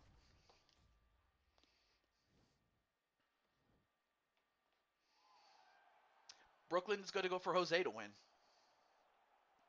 Of course, Jose has been and is, I should say, a former three-time UFC champion, or UFC featherweight champion, excuse me. And I believe he was also, if I'm not mistaken, a bantamweight champion as well. So Jose is a two-division champion, but he's been the featherweight champion three times already. Between this and his last run.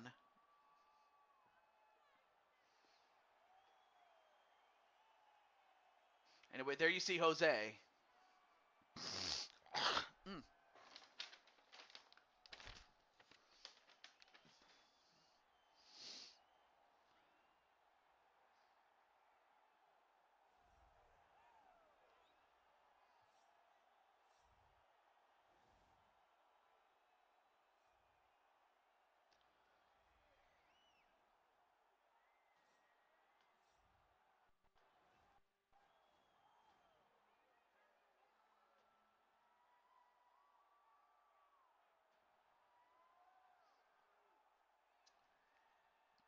All right. Now for Jose, he comes in starting his second run at 2 wins and 4 losses, but again, this is like from the start of his second run. His first run, I forgot what his record was at the time, but for but for Jamar, his record stands at 3 wins and 8 losses. But records aside, though, as unimpressive as they may be, This is the they main do have event themselves a of rivalry. the evening. For a charge of Octagon, Eve Loving. And now, this is the moment UFC fans around the world have been waiting for. Live from the sold-out United Center in Chicago, Illinois.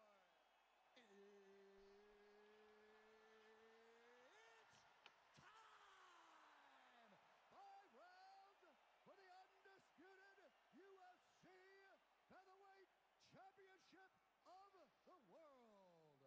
Introducing first, fighting out of the blue corner. This man is a jiu-jitsu fighter, making his professional debut here tonight. He stands 5 feet 10 inches tall, weighing in at 140 pounds, fighting out of Hoboken, New Jersey, presenting the challenger, Hazardous. And now, introducing the champion, fighting out of the red corner.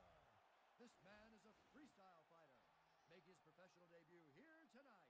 He stands 5 feet 11 inches tall, weighing in at 145 pounds, fighting out of Atlanta, Georgia, presenting the reigning, defending, undisputed UFC Featherweight Champion of the World, Magic Man. UFC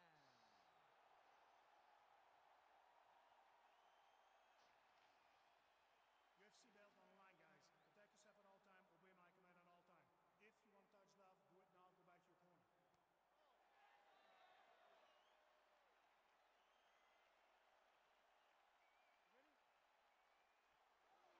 at all time. Obey my command at all time. If you want to touch love, do it now. Go back to your corner. Thumbs up, thumbs down. All right, here we go. And this is scheduled for 5, although I really don't think it'll go the distance, but who knows? I could be wrong.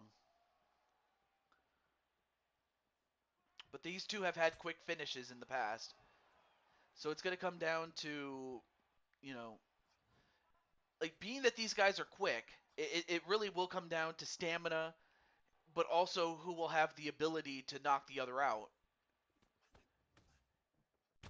Oh, nice spinning kick there onto Jose. Although Jose's more of a jiu-jitsu guy, and Jamar is more of a stand-up fighter, so I have to think that if it comes down to it, that Jose would have to get a submission on Jamar, whereas Jamar would be better served to do the stand-up. Although right now Jose's doing pretty well on the stand-up himself. Nice spinning kick there by Jose, and Jose with back-to-back spinning kicks to the body, and then another side kick to the body. And so far, Jose doing pretty well with the kicks to the body of Jamar. So Jamar's going to have to start countering it.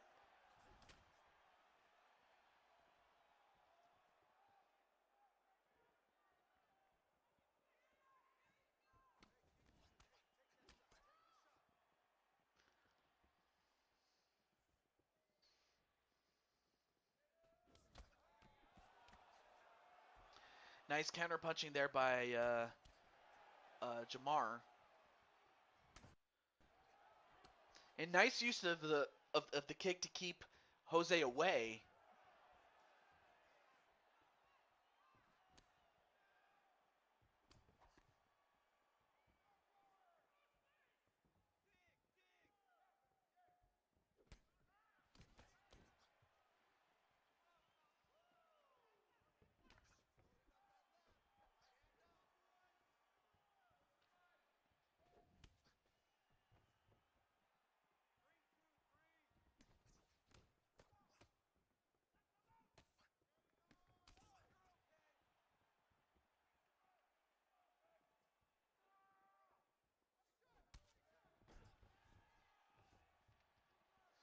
Anyway, nice side kick there by Jamar. I apologize for not speaking very much. I'm just trying to preserve my voice. Might have to get some tea after this. Or coffee or something.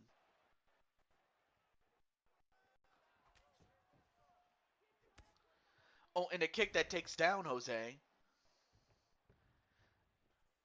Well, now Jamar having properly adjusted against Jose. And then another kick to take down Jose.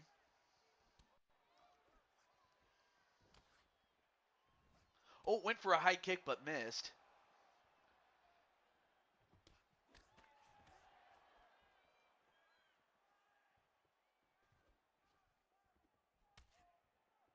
Anyway, a kick to the body of Jose.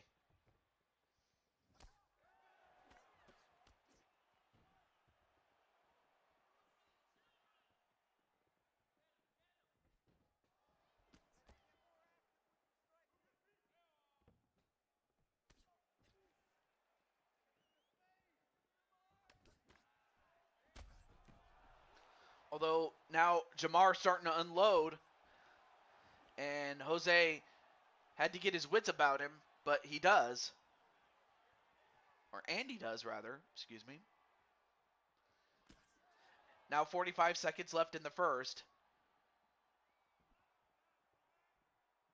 Too close to call whether Jamar has this one or Jose as far as the first round. Ooh, nice spinning kick though. That. Oh, and a knee right to the gut though too by Jamar.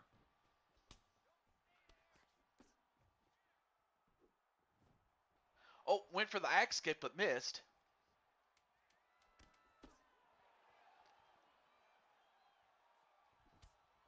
Anyway, nice punch to the body of Jamar. All right, well, that's the end of the first.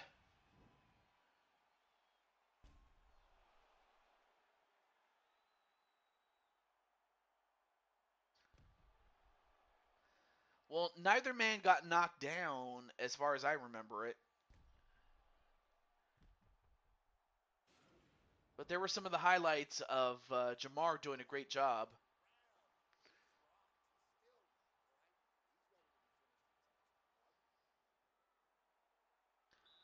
But it's still too close to call at this point.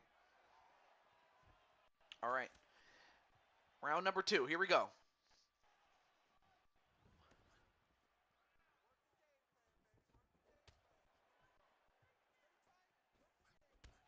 Oh, nice kick to the butt, actually, although that was more to the body, but it only hit the butt because Jose decided to do a spinning move. If the person that does a spinning move get hit in the back, then that's on the person doing the spinning move. That's a rule that I probably should mention, or that I have mentioned from time to time, really. But anytime you do a spinning move, you leave yourself open for getting attacked to the back, or even the back of the head.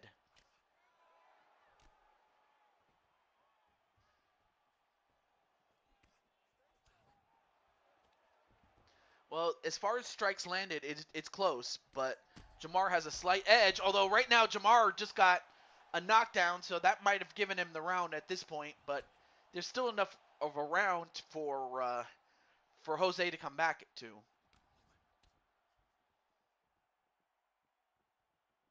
Do you know the Owl Man? No, but do you know the Muffin Man?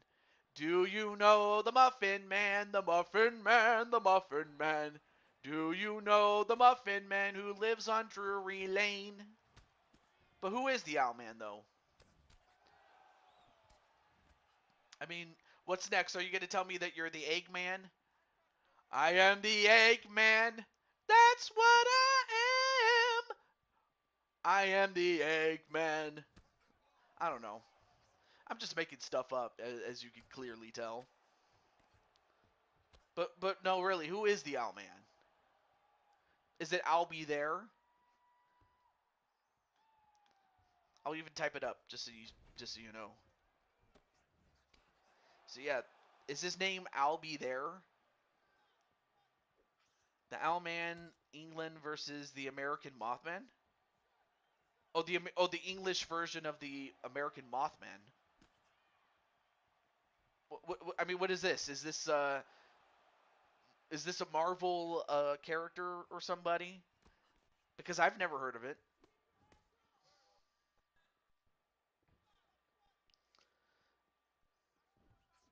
Although I hope you do like the pun of the owl, of I'll be there. Oh, nice uppercut there by Jamar.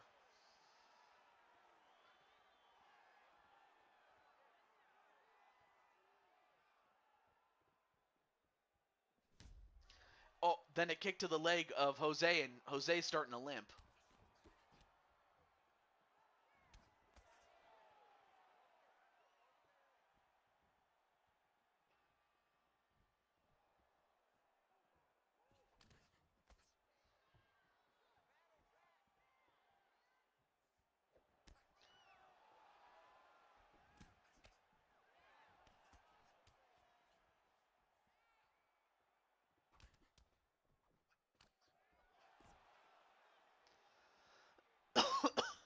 He's part of the Cryptide's world of paranormal, TJ.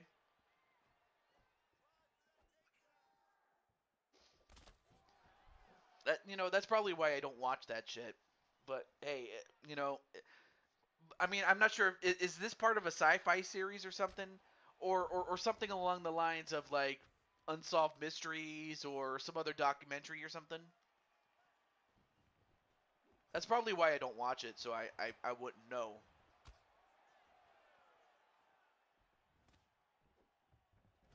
Oh, now goes for the Amari roll, and Jose was trying to bait him, and he did.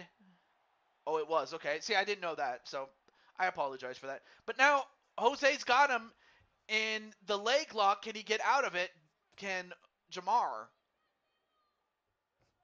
Uh-oh. This could be close, though. Can Jamar get out of this?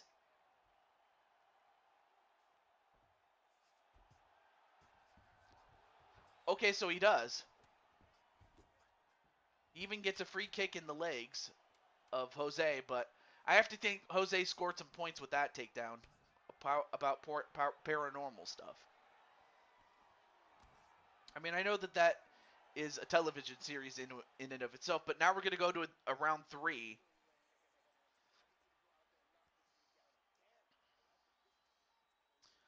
I have to think that I'm not sure because both guys got well, that one was a knockdown, but then a takedown and a near submission was from Jose, so it's still pretty close in terms of the scorecards at this point.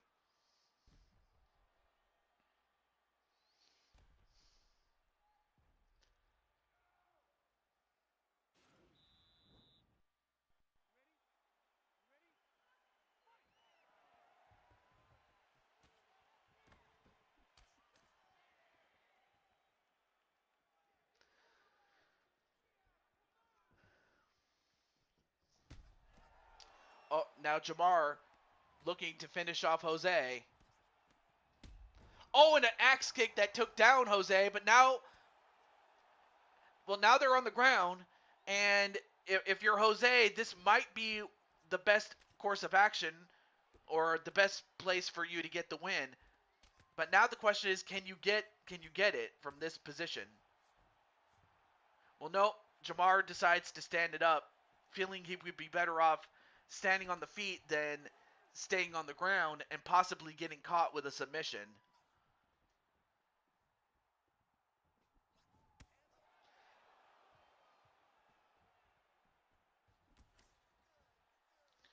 However, as you can see, Jamar starting to outland Jose for the moment.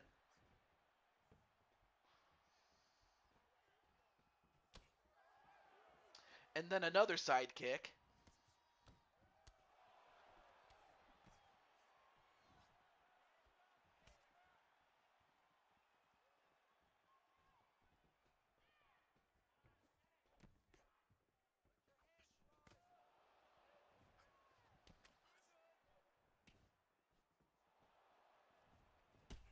Oh, and a knee right to the head, and that could do it. And Jamar trying to finish it off, but he can't. Now goes behind him. Now tries to take his head off. Nope. Now switches it over. Now Jose's on top. Now in a half in a half guard. Now going for a couple of body blows.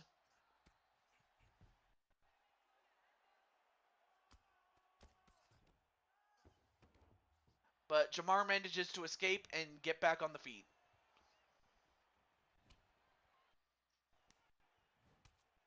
And another kick that takes down Jose.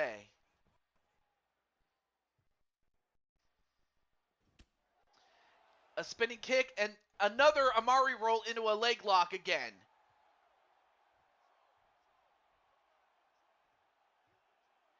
Uh-oh.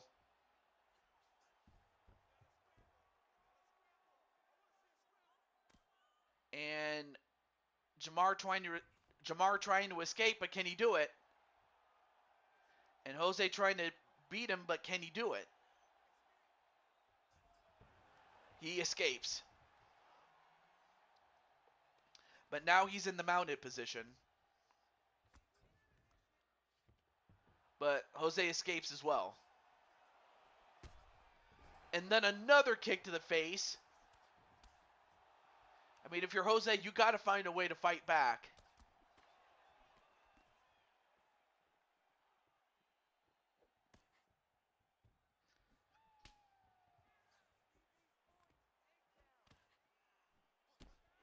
Oh, and a knee right to the face, but Jose just sells it like a champ.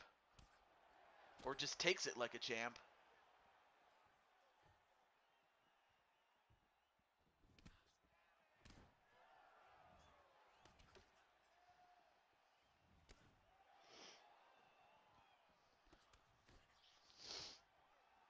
And, oh, he picks him up and he slams him.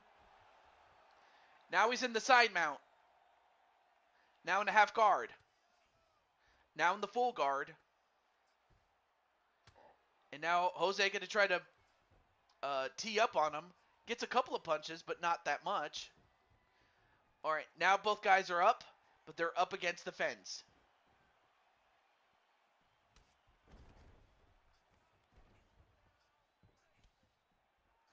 A kick to the leg.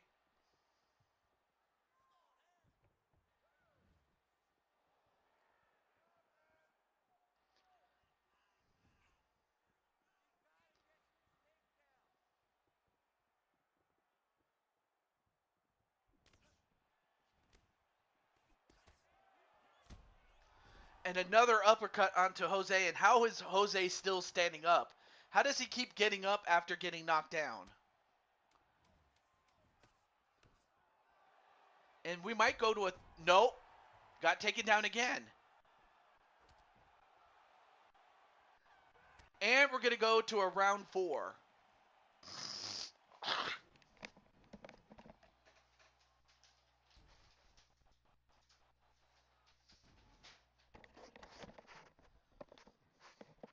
So this will be the first fight in which we get past a round 3.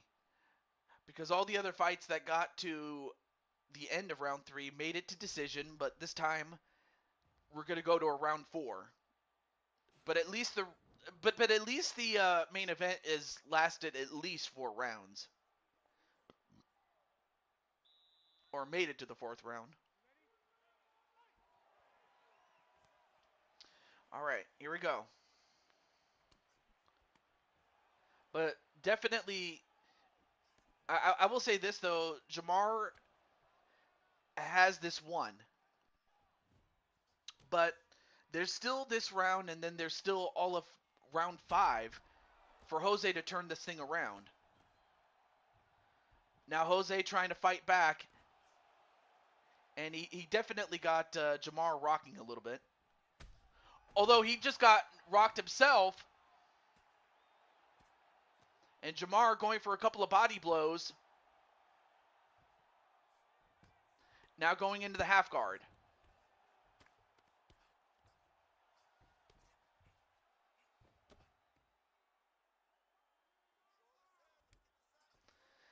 Now switches over into the full guard. Now Jamar in a half guard again. Oh, now wait a minute. Now gets him in a rear naked choke position. Can he do it? But Jamar, of course, does not want to get put in that. But instead, he gets a full mount position, does Jose.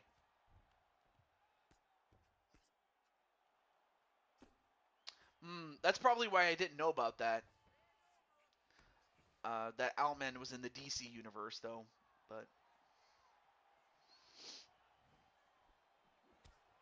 anyway, nice spinning kick there on Jamar. But that was a good sequence there for Jose once the fight went to the ground. And now goes for the Amari roll for the third time. And Jamar has gotten out of this twice, but can he get out of it a third time?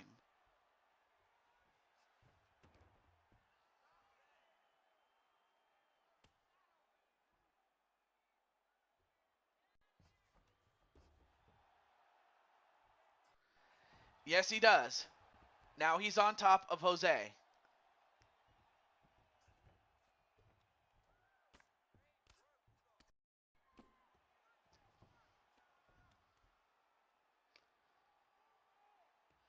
And Jose trying to get back to the, at the very least, get to a full guard or escape, as he does right there.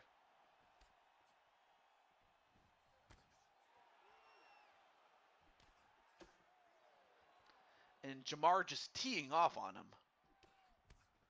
Although Jose did get a couple of quick jabs in there.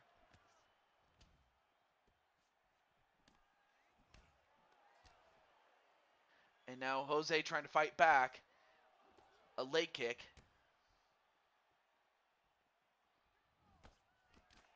Then a Superman punch and a jab to follow it up. But then one right back to Jose from Jamar. Then a side kick to Jamar to the head. I mean, give these guys a lot of credit. And give Jose his props. Okay. If Jamar had connected with that kick to Jose anywhere but his legs, and that knocked him out, that would have been grounds for a no contest. But thankfully it missed, so we get to continue. And for the fourth time, another Amari roll.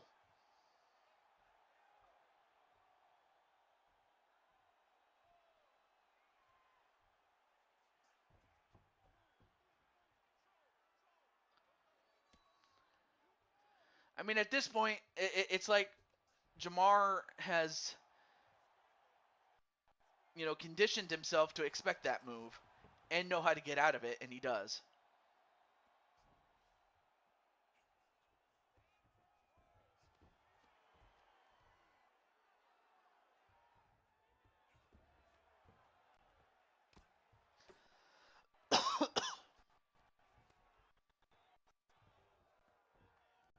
All right, now Jamar in the full mount position, and at this point he could bludgeon Jose if he wishes. And Jose trying to get out? Yes, he does. But so far, Jamar has, for the most part, done a great job on Jose.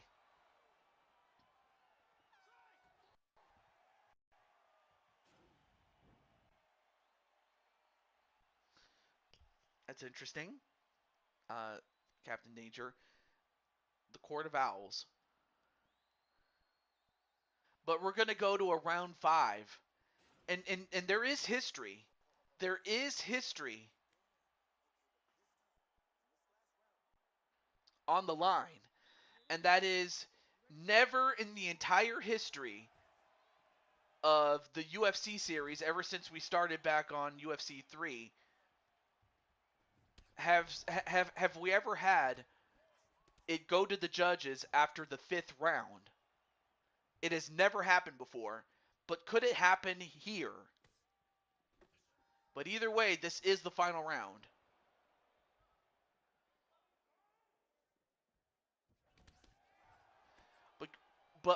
Or is Jamar or Jose Blanco going to finish off the fight somehow, some way? Because Jamar has put down Jose a couple of times, but Jose has never given up. He just keeps getting up, like the masochist that he is. And again, he goes down, but he does not get down. He doesn't stay down for long.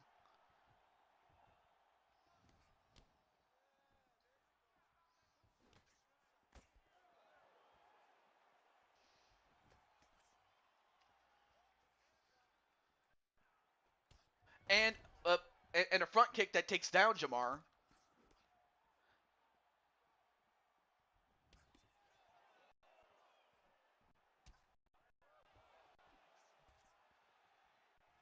I mean, guys, if it does go to the judges, it would definitely be history. But who would win in that situation, though? What? What the hell? Jose, that was kind of weird.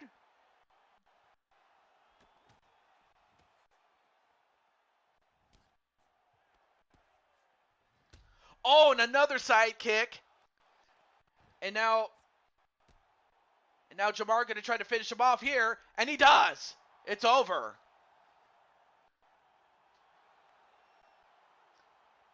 But the fact that it took Jose that long to get beat, but Jamar did it. Jamar has successfully defended the featherweight championship. And for Jose, he sadly goes to 2-5, but he can rest in the knowledge that he took the champion to the limit. And for Jamar, he now improves to 4-8, which again, I know that's not impressive, but considering the talent that he's had to go up against prior to becoming a champion, it speaks volumes, really. Ladies and gentlemen, referee Yves Levines called a stop to this contest at 1 minute, 49 seconds of round number And then Jamar says, "Great fight, Jose." Yes, great fight indeed, Jamar. I mean, Jose definitely put up a great fight, but Jamar was the man today, as Jamar has taken the trilogy, as he won the last fight and he wins this fight after Jose had won the first fight.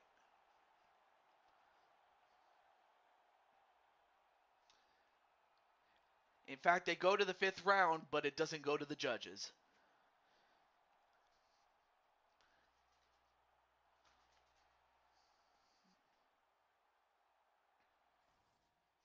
So congratulations, Jamar, on remaining the UFC featherweight champion. All right, let's take a look at some of the performances. Performance of the night for submissions. There were no submissions, so nobody got a bonus for that. But Azriel Black, especially with that Karate Kid knockout to Captain Danger, sorry, Danger, gets the performance of the night bonus. But the fight of the night goes to Clinton Flippin and Cayenne Arkham 500 Reynolds with their barn burner.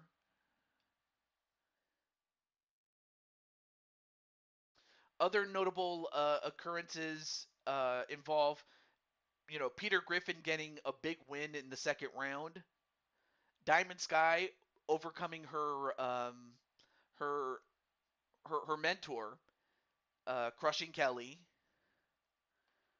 um, Cayenne Reynolds getting an opportunity at the welterweight championship, Jen Corso getting herself a championship opportunity after beating Esperanza Dancy. And then of course you have Jamar and Wally each defending their respective championships, and of course Brooklyn Joker becoming the new open weight champion.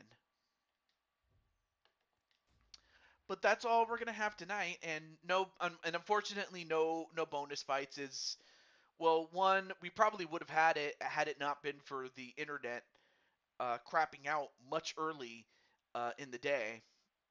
But then again, most everybody got a fight, so it's not a complete loss, really. Um, I just need to check a couple of things. Let's see, Speranza. Okay, Jordan. Okay, Brooklyn.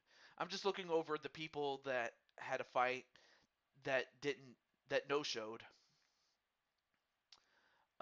Okay, so Insane One was one, and then oh yeah, the only other person that didn't get a fight was actually oh I'm sorry, that was somebody else. Never mind.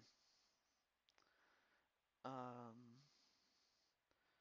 Jamar, no wait, Jamar was here, and oh yeah, Triple Beat. Unfortunately, he didn't come in, so I have to give Jen Corso a no show, and sadly, I have to give Peter Griffin one himself. And then Jose came in. Jose was in the show, was on the show earlier, as was Odds for Taipan, and Diamond Sky was also in there too. Okay, so only two people got a no show. That's actually pretty good. All right, let's see. Who do we have in the chat there? The evil version of the good Justice League. Okay.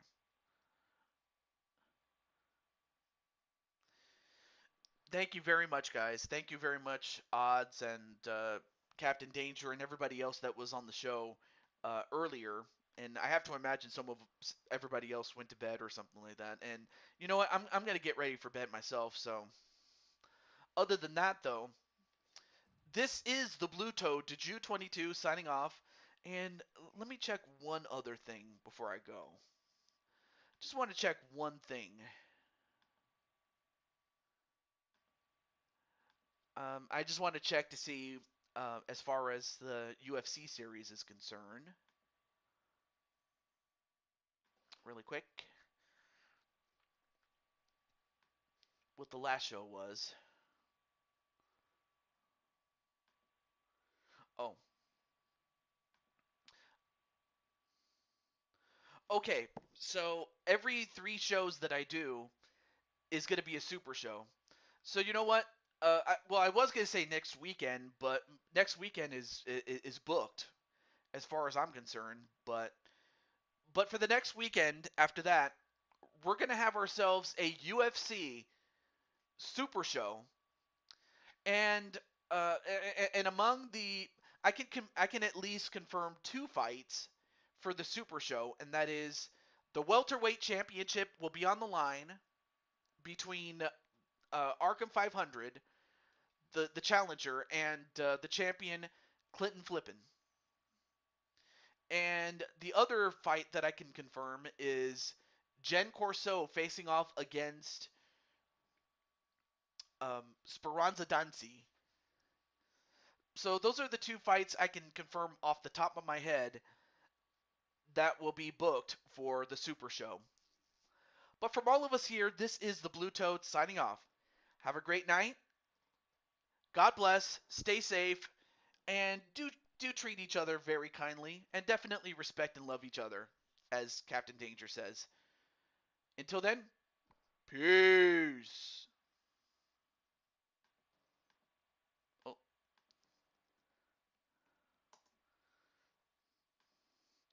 and for you odds, odds, baby. Dun dun dun dun dun dun dun dun dun dun dun dun dun.